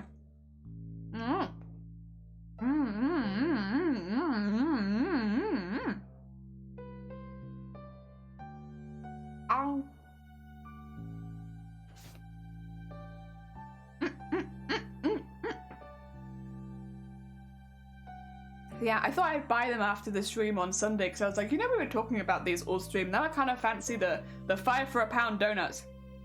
I'm gonna keep making those noises, share, but they're so delicious. Oh my god, clavicle! Now that's something I need to talk about. See, I have a filthy clavicle right here. Perfect and ripe for photographing. You can't see it, but it's there. I also have oat and raisin biscuits.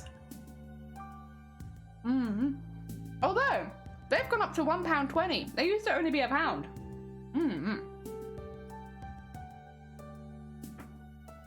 Ow. Delicious.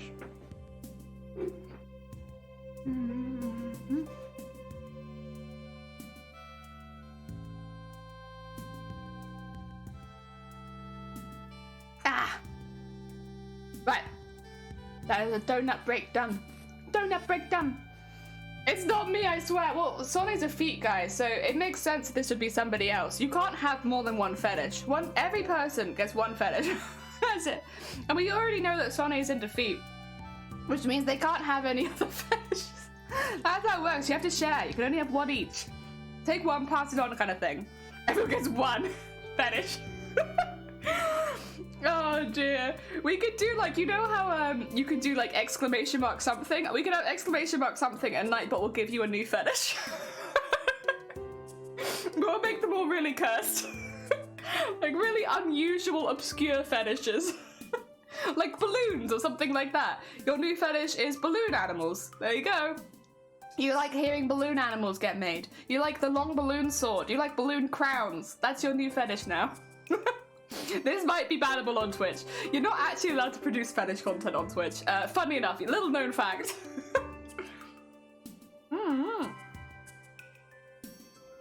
But my fetish is, but you can't have two. You can either have the big werewolf boyfriends, or you can have feet. Make a decision. Also, thank you for the piss. I'm gonna head out.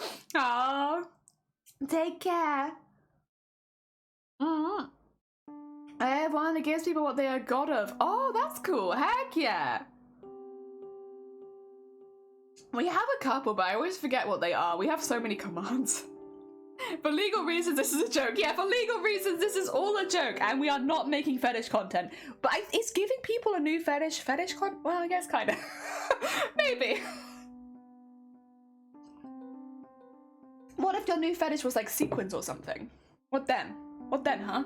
What if your new fetish was, oh man, I'm really into sequining things. Would I then get banned off Twitch? If I came on this Twitch stream and I was like, oh yeah guys, you guys have got some really nice sequins to show you today. Oh yeah, look at that. Oh, look at that boy. Look at that boy, that's a shiny boy right there. Oh, very nice. Oh. Gasms in chat please for the shiny new boy. I'm gonna get him on my costume. Oh, that filthy sequin sitting right up next to that other sequin. Oh, live on Twitch here, people. Disgusting. What then? Will I get banned for that? Is that bannable? I don't know. What if my hiccups? What about hiccuping? People like hiccuping. I'm pretty sure hiccuping is a reasonable fetish. Am I accidentally doing like doing fetish content? I ate a donut and I hiccuped. Is that fetish content? What, an inanimate object worshipped? We all have a duck fetish. Oh no. Sewing is mine so hard. Heck yeah. I'm sorry, I'm making this really hard to moderate. My bad, Shifty. No. Well, pouring out for our mod team, doing their very best to not get me banned on Twitch. Oh dear. Good job, everyone. You've done a great job so far. You've done a great job so far. Oh dear. I loved when we first got moderators, because my first moderators were Deimos and Zero 4 damage. Like, they used to describe it as they didn't have to ban anyone, they didn't have to do anything. The only thing they had to do was to message Jelly if she was going too far so that she didn't get herself banned. And that was like how the first year of streaming went. It was like, yeah, nothing really happens in this stream, but every now and again we need to like bonk Jelly. She's gone too far, she's gonna get banned. Oh my god. Zero, I wish Zero streams. Then there would be a reason for you all to keep following them. Oh dear. You're good. It's not on my stream. True. That's true. If you got banned, I get a week. I jest, of course. God damn it. My mod's like, hey, can you get banned? I need some time away. This is too much for me. Can't handle it. Oh dear. When he isn't running across the football, oh my god. I'm so surprised. Yeah, Jason and one of my mods happened to go to the same football match the other day. It was a nice little coincidence. Very cool. Oh dear. Lamau. Oh dear. Yeah. I can't wait to get the highlight clips from this and then just make it look like Sonny has a foot fetish. It's gonna be great. 10 out of 10.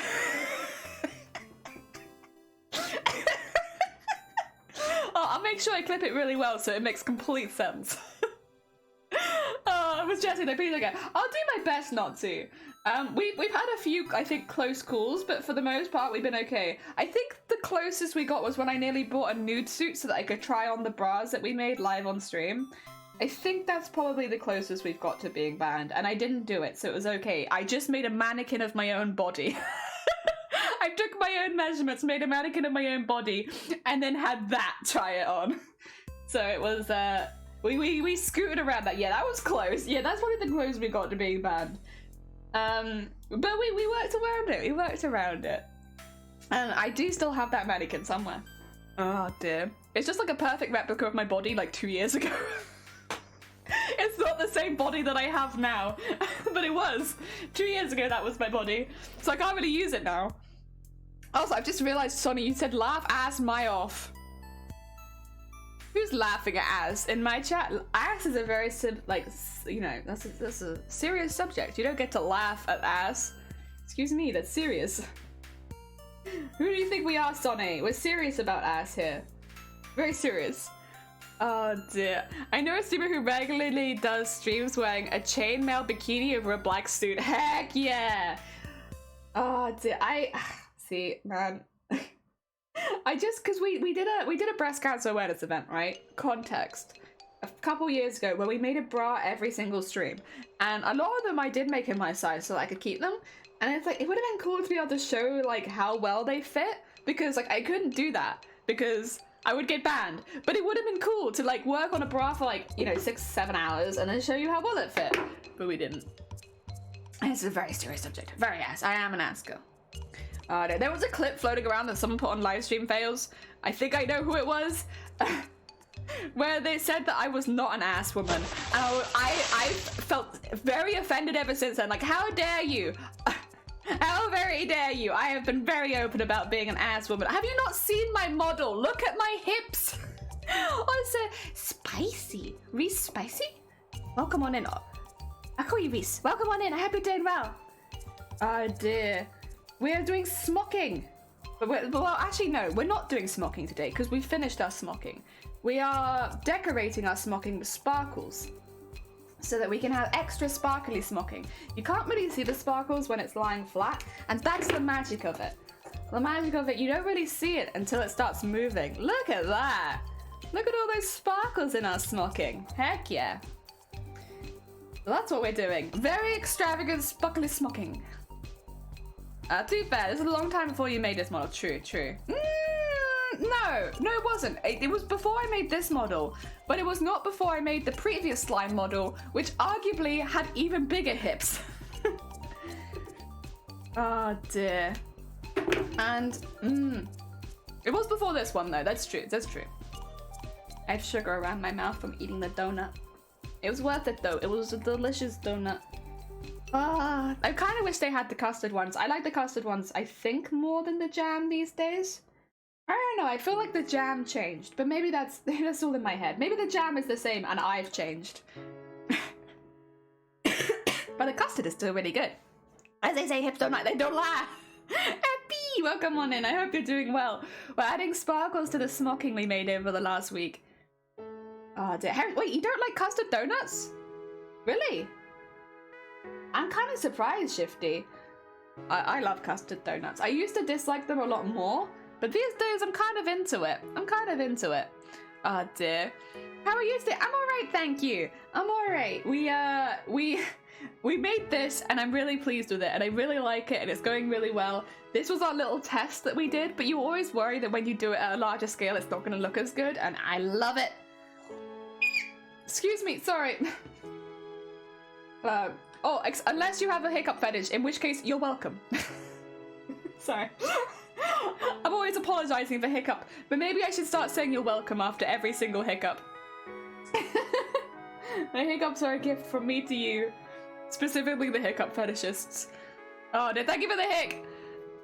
I wish I could afford any donut. I'm sorry the donuts are so expensive everywhere else, it seems. What? They're just not that expensive here. Like, we do have, again, like, we have things that are quite expensive, but donuts is not one of them. Donuts are relatively affordable. Oh dear, like a relatively common snack. Very delicious. I love a good donut. I like Yum Yums as well. Yum Yums are underrated and good. They're very sticky though. That's the thing, because Yum Yums have like the sugar glaze, so they get very sticky. Noodles! Noodles are pretty good. I do like noodles. There you go. I have some noodles downstairs. We just got a new packet, so I might end up having them for lunch. Although, I won't be eating them on stream. So, unfortunately, if you have a noodle fetish, you're gonna have to find another stream today. Oh, yeah, Yum Yums are the noodles to you. Heck yeah. I'll have to try them. I don't think I've seen... Are they good? Actually, before I promise to try them, are they good? Because I don't feel like we have that brand here, really. Like, not in the supermarkets, at least. Are Yum Yum noodles good? They're expensive. Are they like, you know, noodles with, like, flavoring packets? Or are they just, you know, noodles that you add to your stir-fry kind of thing? Oh, dear. Because the ones I have the Shin Ramyun downstairs, which, personally, I really like. I think the flavor is pretty good. I like it more than a pot noodle, so, yeah. But they are spicy. They've shrimp flavored. Oh, okay. But they're expensive, you say? Huh. Sunkoi, I have been first of all, I hope you had a really good time at Cos Expo. I hope you had a fantastic weekend. I have been meaning to pick your ear. Because of you, I am now hideously addicted to Plant Tycoon. What have you done? I forgot that game existed for so long, and I have put in like 20 hours into it since your last stream. I check my plants every day. What have you done? I did think about getting the fish one, but the one that I remember playing the most was the plant one. I already have 3 of the magic plants. I say this as I have my fish tank open. Oh my god. For those who don't know these games, by the way, Plant Tycoon, Fish Tycoon, they're like games from the, I want to say mid-2000s, which you could play on your PC, and you basically, as the name suggests, you're either trying to like breed plants or breed fish, to like get magical fish from this island that does magical fish. So you're like trying to breed them all together, and then you like sell fish, you buy eggs, all that kind of stuff. Or in the plant one, you sell plants, buy seeds. It's the same concept as with plants or fish, depending on which one you get. But yeah, it's very addictive. It's like an idle game, kind of. Early noughties, and I'm fully obsessed again. I am incredibly obsessed. I picked it up because, like, you know, after watching your stream, I was feeling like a little bit nostalgic for it. I didn't remember how addictive those games are. Yeah, like if you've been seeing me on the Discord just having Plant Tycoon open for like 10 hours a day, yeah, that's real. That's not a Discord glitch. I really do have it open for like that long, because it takes a while for the plants to grow, even if they're on the fastest speed. Oh my god. Yeah, I already have 3 of the magical plants. I had to restart my game at one point because I got myself stuck where all the plants I was growing were too rare for my soil, so they'd all die immediately. And then because I could only breed the rare plants with the rare plants, my seeds were just getting like more and more rare until I couldn't actually, like, they wouldn't stay alive long enough for me to do anything with them. So I ended up having to restart my game so that I could focus more on getting good soil. But yeah, that's what I've been doing. Jelly, step away from the plant. I can't step away from them. If I step away from them, they might get an infestation, or they might run out of water. Like, I can't leave them. They're innocent plants. They need me. Oh my god. Yeah, that's I hope you had a really good time though. I hope you had a fantastic time at COS Expo. From everyone I've heard that went, they had a fantastic time. So I hope you had a really, really good one as well. Oh dear. Oh, the camera stop. Oh yeah, I'm really sorry about that. Again, I will just, if you have flashing light problems, I'll do like a really quick example, but like, this is, if I hit my mic, or if my, yeah. This is kind of what my camera does. Unfortunately, it's not a setting that you can turn off, so it's just at certain points, if you don't have if like I hit the desk too hard and stuff like that, that happens. It's because I'm using my backup camera right now because my main camera is broken. Yeah, sorry. I do apologize. It is very disorientating, you're not wrong. COS Expo was so good! Heck yeah! Oh, I'm glad you had I think everyone I had an amazing time. Oh dear. Jelly, they are pixels, they need me. My plants need me. I don't care if they're pixels, they need me. Technology-wise, yeah, we had a bit of a week, Sunkoi. My monitor broke and then my camera cracked. Like, straight down the lens. And it's like the inside lens as well, so I can't even replace the outside. So I lost my 2 main pieces of technology for streaming in the same week, completely unrelated. Oh dear. It's, you know, it's that time of year, isn't it? It's that time of year where your technology just breaks. So yeah, we're just saving for some new one right now. Oh dear. Did Ned make it? Oh, did Ned make it? I didn't even know Ned was going. Ooh. Oh, I hope they did. I'm hoping to go next year. First of all, because hopefully by that point we'll have a car so we can, you know, drive there and stuff. But also, just this year, it's not a convention year for us. We have so much renovation work to do. Yeah, not really a year we're going to be doing that. But I'm hoping next year. It's on my list of ones I really want to go to. So I'm hoping next year to go to COS Expo. Because yeah, everyone I ever heard that goes has a really, really good time. Like a few of my friends off of Twitch, like friends who also do cosplay, but they don't really, you'll never see them in the Twitch channel kind of thing. They also went and they also had an amazing time. So I was like, yes. About a day before when I mentioned it, oh my god! I cosplay and Ned took some incredible pictures! Heck yeah! Oh my god. A last minute decision. Oh yeah, you know what though? Of all the conventions to do, I bet she had a good time there. Heck yeah. Oh, lovely. Lovely. Oh dear, I think Amazonia popped in yesterday and they had a really, really good time. I like all the pictures I'm seeing on Twitter and stuff like that as well. It's like people just look like they had a really fun time. I mean, COS Expo, for those who don't live in the UK, It is a convention that is specifically more centered around cosplay, as the name suggests. So you get a lot of cosplayers go to that event, lots of cosplay tutorials. There are some pretty big cosplay competitions held there now. So yeah, it's just like if you like cosplay and you live in the UK, it's just a really good way of like, you know, seeing some really cool cosplays, meeting lots of cosplayers, stuff like that. Yeah. There's lots of really cool stuff about it. That's why it's on my list of places I'd like to go. Maybe by this time next year I'll have this costume finished. I think that might be a bit hopeful, but maybe. And then I could wear this.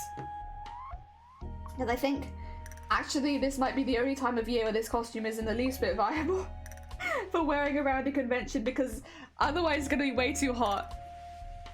Oh dear. Ooh, around there.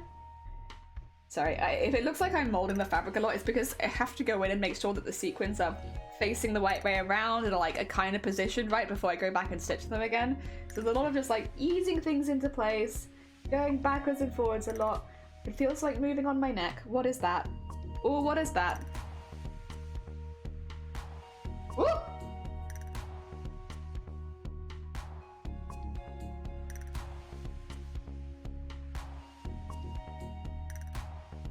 It's alright.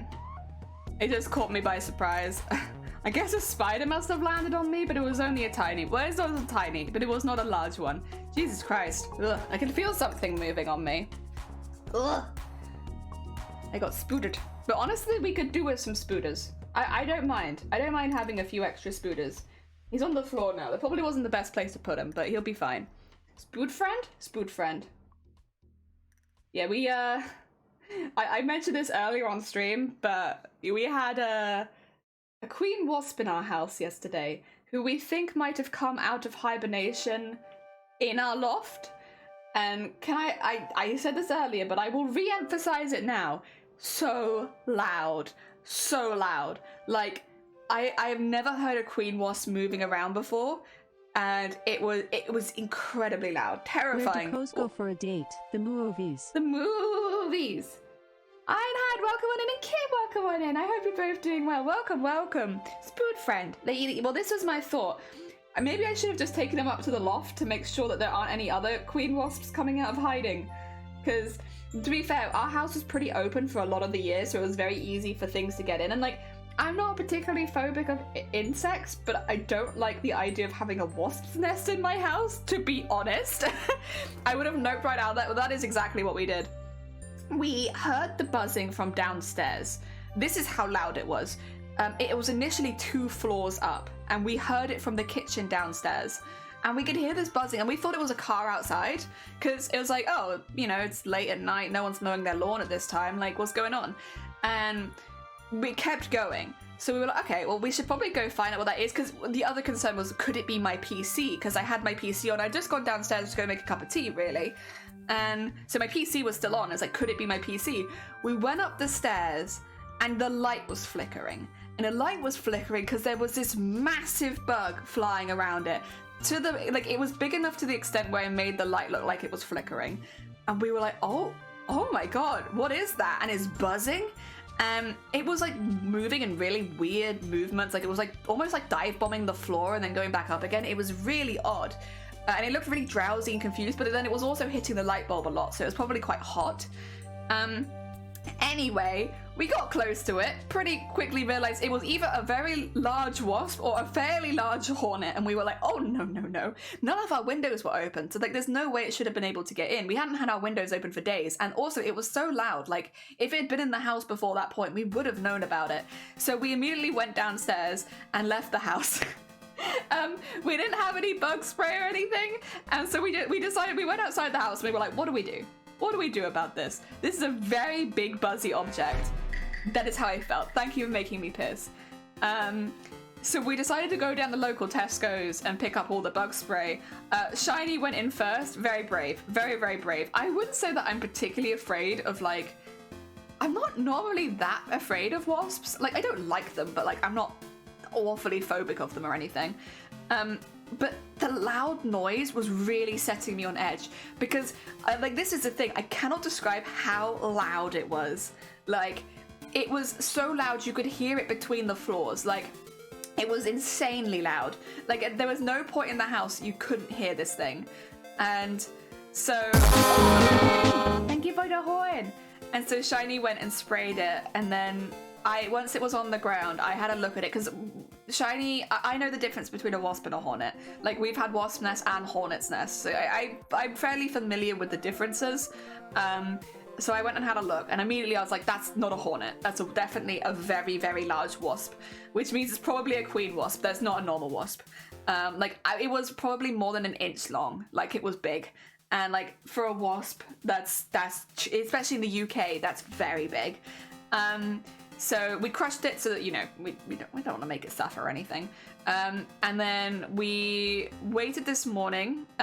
Shiny first of all sprayed bug spray on everything, because we were a bit concerned, because you don't want to find a queen wasp in your house. Because it's the concern that it's trying to make a nest or something like that, especially since our loft is so open right now.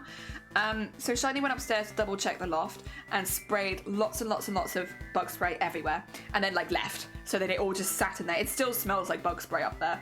And today we found one smaller wasp dead. But there's like no signs of a nest or anything like that. So what we think might have happened was that potentially that wasp, the big one, had just come out of hibernation, because that would explain why it was so drowsy and it was doing really weird movements. Like, I understand it was probably a bit unsure because it was inside of a house, but like, it was really weird. Like, it really was just dive bombing the floor where there was nothing there. It was very odd. So we think maybe it just come out of hibernation. And when we Googled queen wasps, it turns out they do come out of hibernation between March and May. And obviously we are like in April now, so we're smack bang in the middle. So it would make sense with the slightly warmer weather that maybe it just decided that now was the right time to come out, and that it probably was hibernating in our loft. But yeah, it doesn't look like there's anything else. There's no buzzing in the house either as well. And like, we had a good look around the outside too. It doesn't look like there's anything. I think we probably dodged a bullet.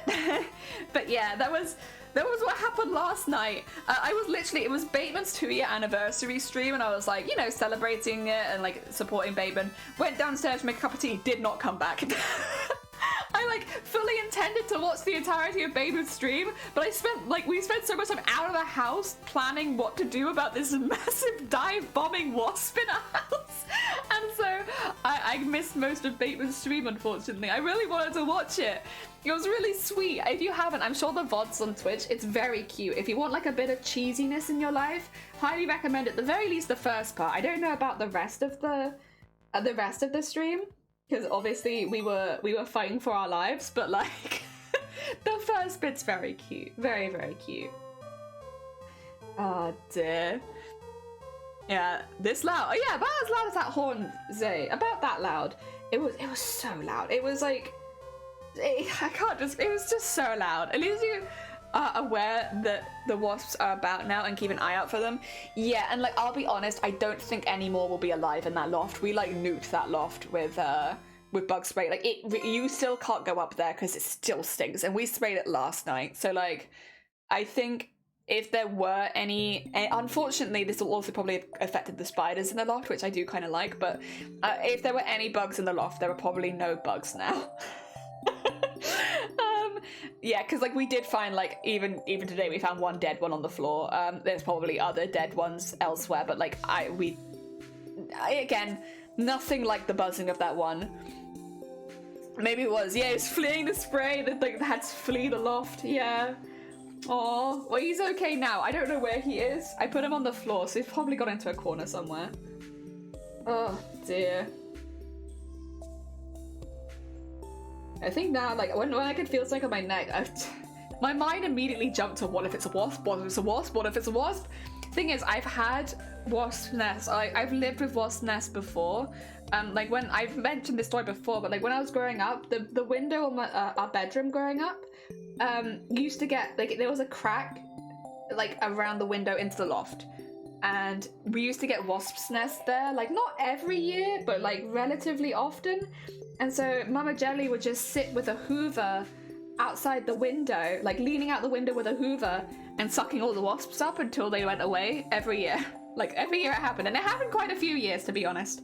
because there was just that crack there, and like the wasps would go straight for it to like build a nest. So I'm quite familiar with what it's like to have a wasp's nest in your close vicinity, and it's very unpleasant. What I will say, maybe like contrary to popular belief, they're not particularly aggressive.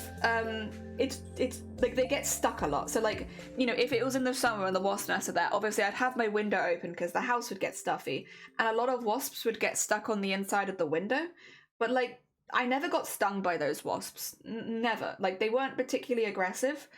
They were just very loud, and like obviously they were stuck, and you know, they didn't like being in the house. But yeah, they never stung me. The times I've been stung by a wasp or a bee, I've always like knelt on them or like put my hand down on them or something like that, like in the garden.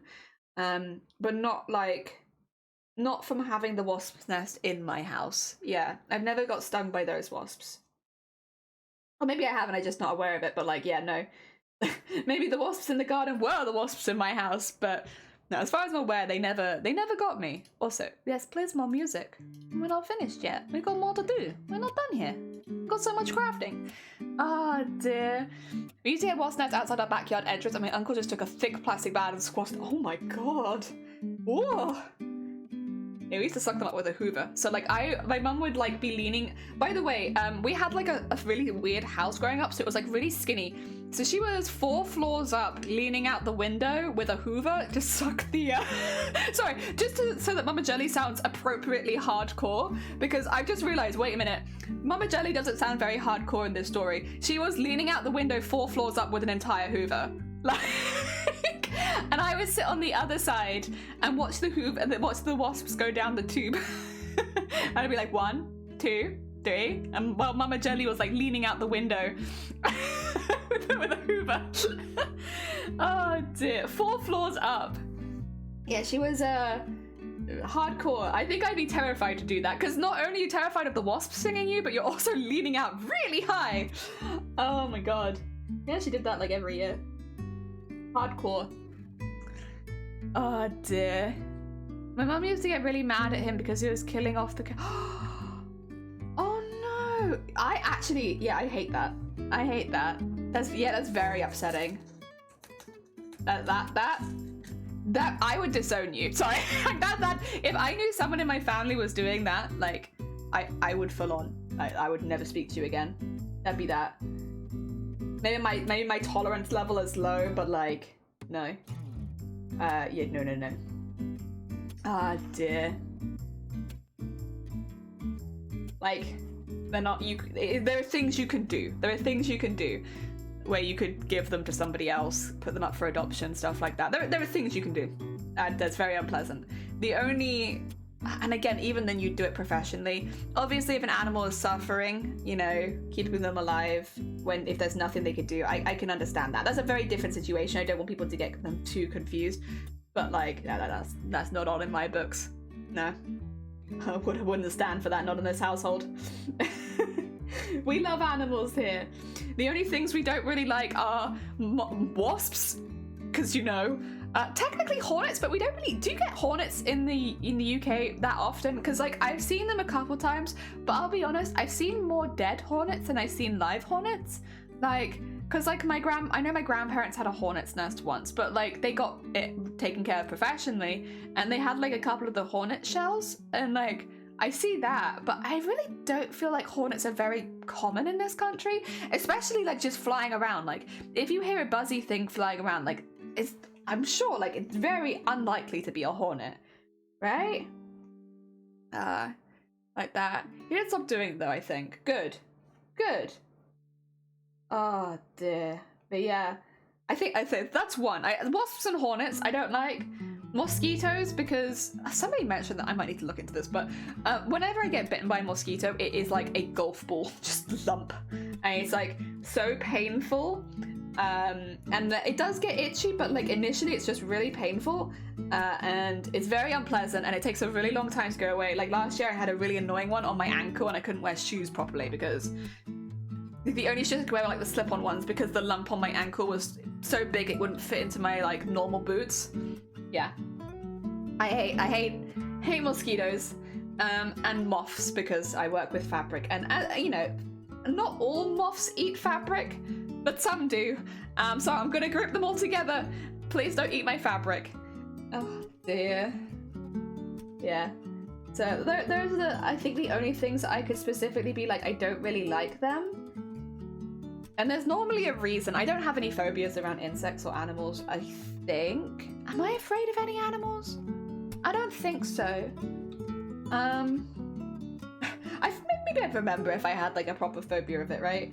I don't think I have any phobias around the animals. I have a lot of respect for animals, like big animals and stuff like that. So like I wouldn't get close to any larger animals, but it's not like, you know, wild animals, man. You know, leave them be. Maybugs. Okay, I'm not afraid of maybugs, but I get they're huge. I get where you're coming from. Moths are way up there on the list of fears, but only because one, I fear for my fabrics, yeah. Moth, stamp, all that kind of stuff. It's like, I wouldn't say I have a phobia of it, but I definitely don't want them anywhere near me. It's not worth it. The fabric, just because of the sound, and they kind of hurt when they sit on you because they're huge foot. Yeah, we maybugs. I've only seen them a couple of times. They're very, they don't understand personal space. Maybugs just walk around hitting everything. And like, I wouldn't say I have a phobia of them, but I will say that they're, what would you call them? They're not very considerate. They used to lay eggs on the grass field. And, oh, you probably had loads of maybugs then. I've only seen them a couple times because they don't live for very long. So suddenly they just swarm the house. Yeah. So I've only seen them a couple times. And yeah, the first time I saw it, I got bonked by one. And I remember turning to Shiny and being like, ow, I just got hit by this massive insect. And Shiny was just laughing at me. I was like, no, it really hurt. It was big. And then Shiny's like pissing themselves as I'm getting like battered by a maybug. Yeah, they like hundreds. Yeah, it was like that apparently. I don't remember because I was like a baby. But when we lived with my grandparents, they had a house at that point which would get swarmed by maybugs every year, and they'd have to like make sure around that time of year they closed all the windows and all the doors, because normally they were like a very, even like, you know, when they were older, they were like a very keep everything open all the time kind of family. But no, not at that time of year, because there'd be like a few weeks where you just kept it closed just in case they were there, because when they were there, it was like really bad. But I was too young to remember that. I don't remember it. I've heard stories of it, but I didn't experience it myself because I was a baby. I was just a baby. I don't remember. Oh dear.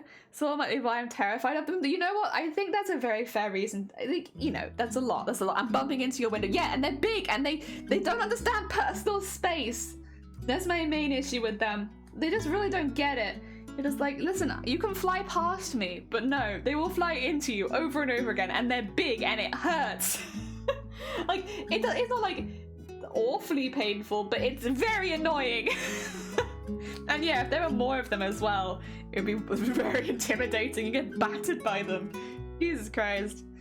I was trying to think, do I have any other phobias of any insect? Again, I don't really consider the others. I guess maybe queen wasps.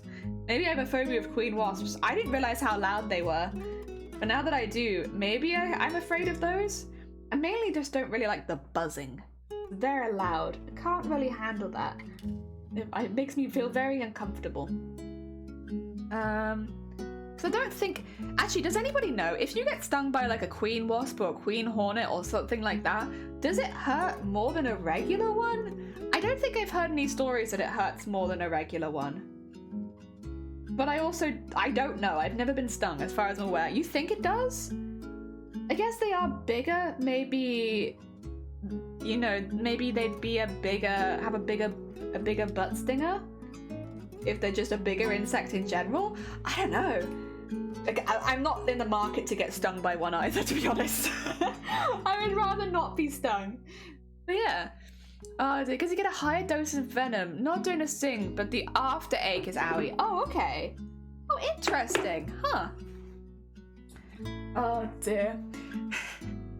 Did I tell you this? I don't remember if I told you this story. Okay, I don't think I did. So, you know, a little bit of context. I was going to get Botox for my migraines, but then when I went to the appointment, they ran out of Botox, so I haven't had Botox for my migraines, even though I did actually have it as an appointment.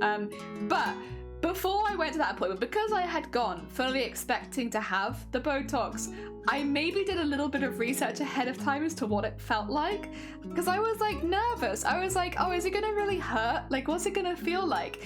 And you know what they said? They said, don't worry. Like, the videos I was watching, I was like, don't worry. It basically just feels like a wasp sting.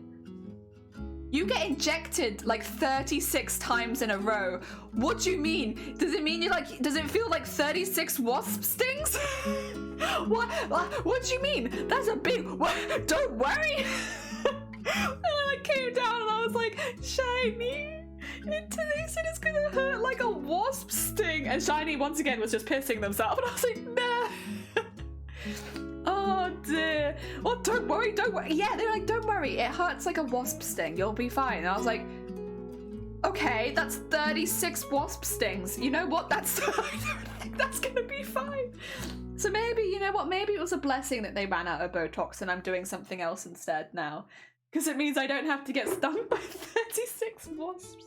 They also said it feels better over time, which I already kind of knew because, like, it numbs your nerves, so like your nerves, you will feel it less every time you have it. But I was going for my first time, which means they weren't numb. I was like, oh my god, oh, because that doesn't hurt. Yeah, exactly. Being stung by a wasp is actually a big worry. Yeah, I was like watching the videos to try and make myself feel a bit better about it, because like, you know, they are quite quick. It is quite quick. They go in and out, in, out, in, out. So it is quite a quick thing. So I was like watching those to try and make me feel better until they turned around and were like, don't worry, it hurts about like a wasp sting. I was like, excuse me. you wanna say that again? And like the woman that was having it done in like because they showed you how it was done basically with somebody who gets Botox regularly, was wincing so hard. She was like gritting her teeth. She had like a toy to like squeeze the whole time, and I was like,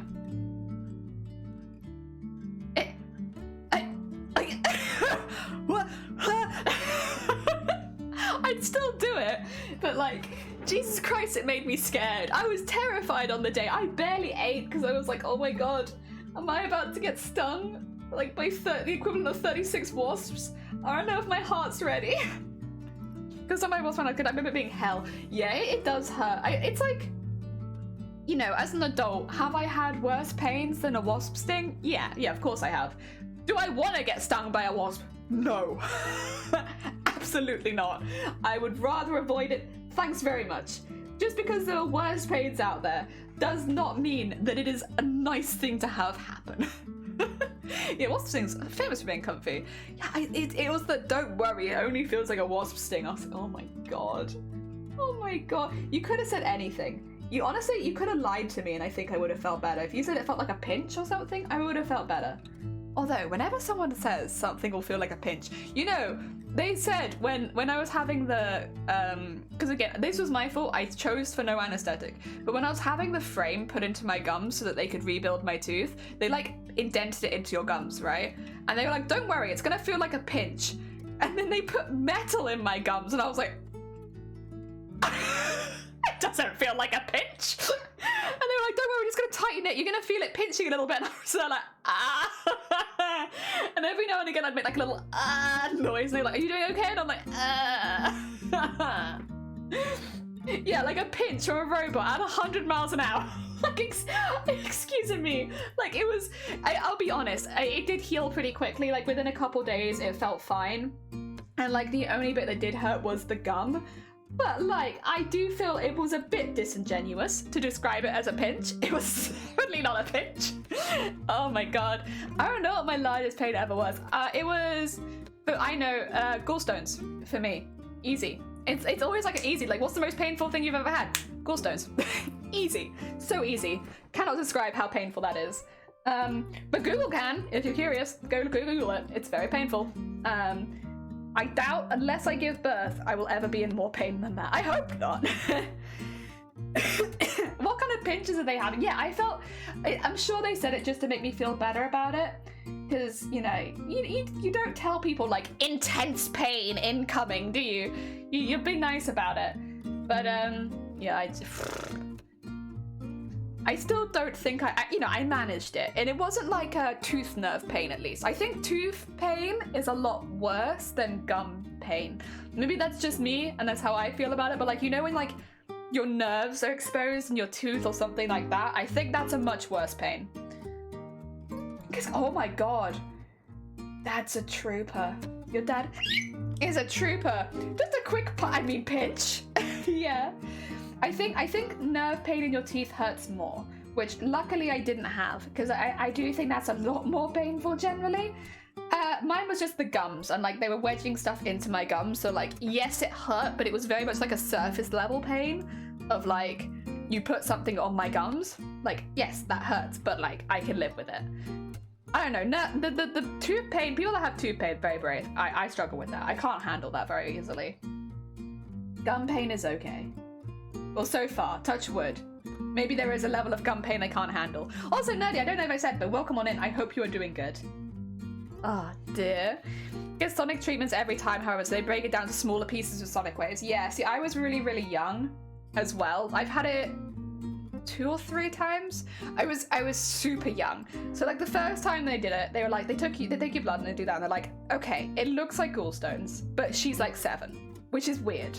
So they sent me on my way, and they were like, if you don't have it again within the next year, don't worry about it, we don't need to do anything. So about 3 years later I had it again, and then they did the same thing, but this time they looked a bit more and they were like, yeah, okay, so it looks like gallstones, but you know, she's still very young. And so unless she has it again within the next year, we won't do anything. And it didn't, and then about 4 years after that it happened again. And then they took my blood and they were like, yeah, okay, well that's gallstones, but unless she has it in a year, we won't do anything. And like, I haven't had it since then, touch wood.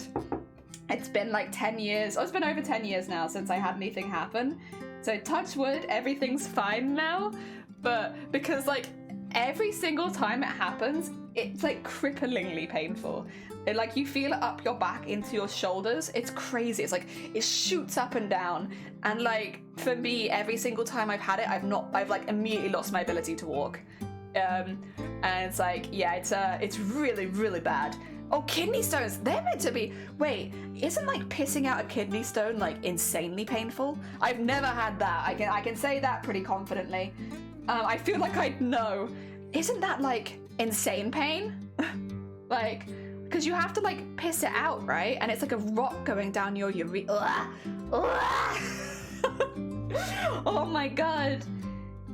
Yeah, that, you know, maybe that could be my Halloween costume. I'll be a kidney stone. Because honestly, that's the realistic fear. The idea of having to piss out a stone, I think that will make anyone shudder. Oh, keep them in glass jars? Ew, gross. Would I do the same? Who knows? Maybe.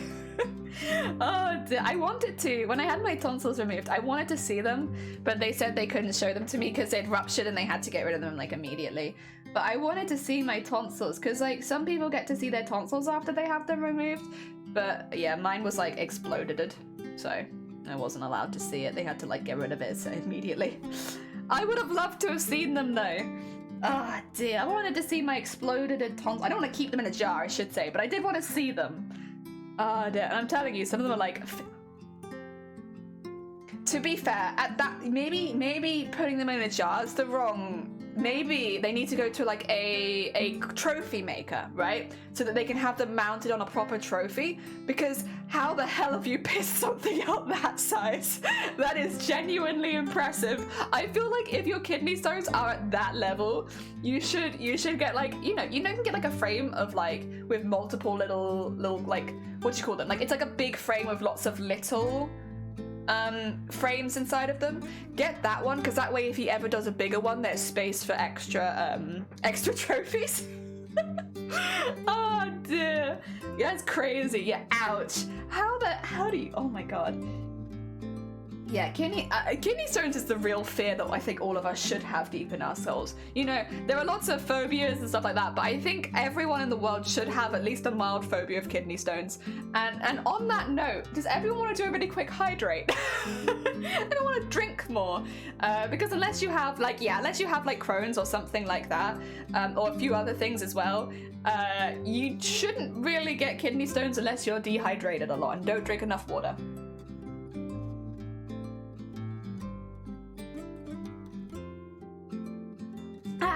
Yes, everyone. A drink a day keeps the kidney stones at bay.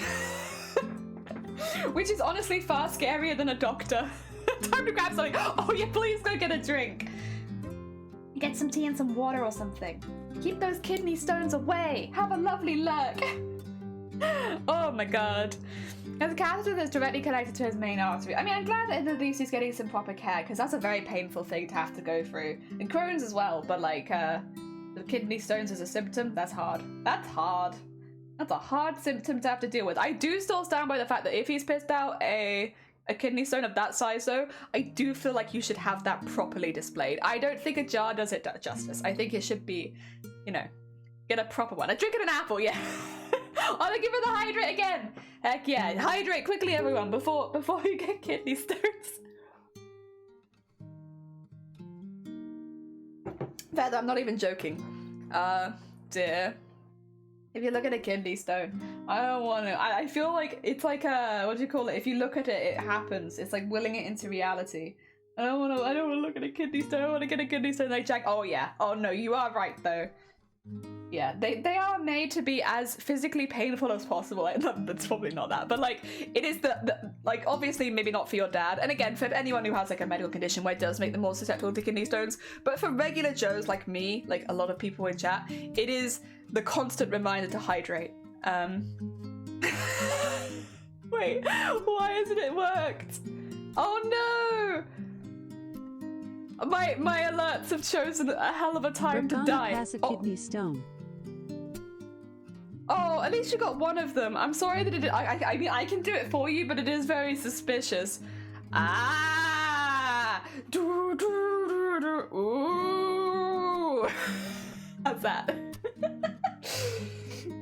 That's my impression of passing a kidney stone. Nice. I don't know why that didn't work though. Let me just reload my stream elements, make sure that's okay.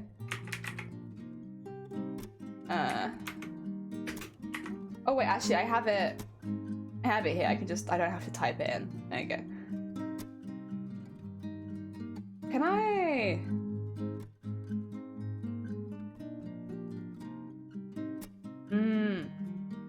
It wouldn't let me replay it either. Sorry, I'm not sure why. I'm not sure why. I can see it there, but it's like, it's refusing to replay it. Is it down for maintenance? Have you ever had a dream that you had you would you could you do you why you want you could do so you do you could you want him to do you so much you could do anything? I heard that you want him to do you so much that you could do anything in there. Oi oi oi oi oi oi oi oi oi oi oi. Sus! Sus! Sonny sus! Oh dear. It's fine. Yeah, Sonny. Is it? Is it now? Sonny's so thirsty. Sonny's so thirsty. It is! Sure. Haplin gets it. Sonny, you know, I'm sure that it is. It's literally growing a fire. Excuse me. I was, you know, that was the incredulous hiccup. Stop! Sip. Oh, dear. Also, I don't know if I said, but Haplin, I hope you're having a lovely day. Welcome on in. I think you came in doing the kidney stone talk. Oh dear. Kidney stone's terrifying. Oh, thank you for the flavorful piss. I appreciate it. Please, Sonny, a nice refreshing drink. Oh yeah, because Sonny's so thirsty. Happily admit when I'm thirsty. Oh dear. I see, I am a very wholesome being, and that like I don't say anything, like I don't think I say anything explicitly dirty. But my chat for some reason, and I don't know how this has happened, because I feel like this isn't the community. I don't feel like this is a community I cultivated myself.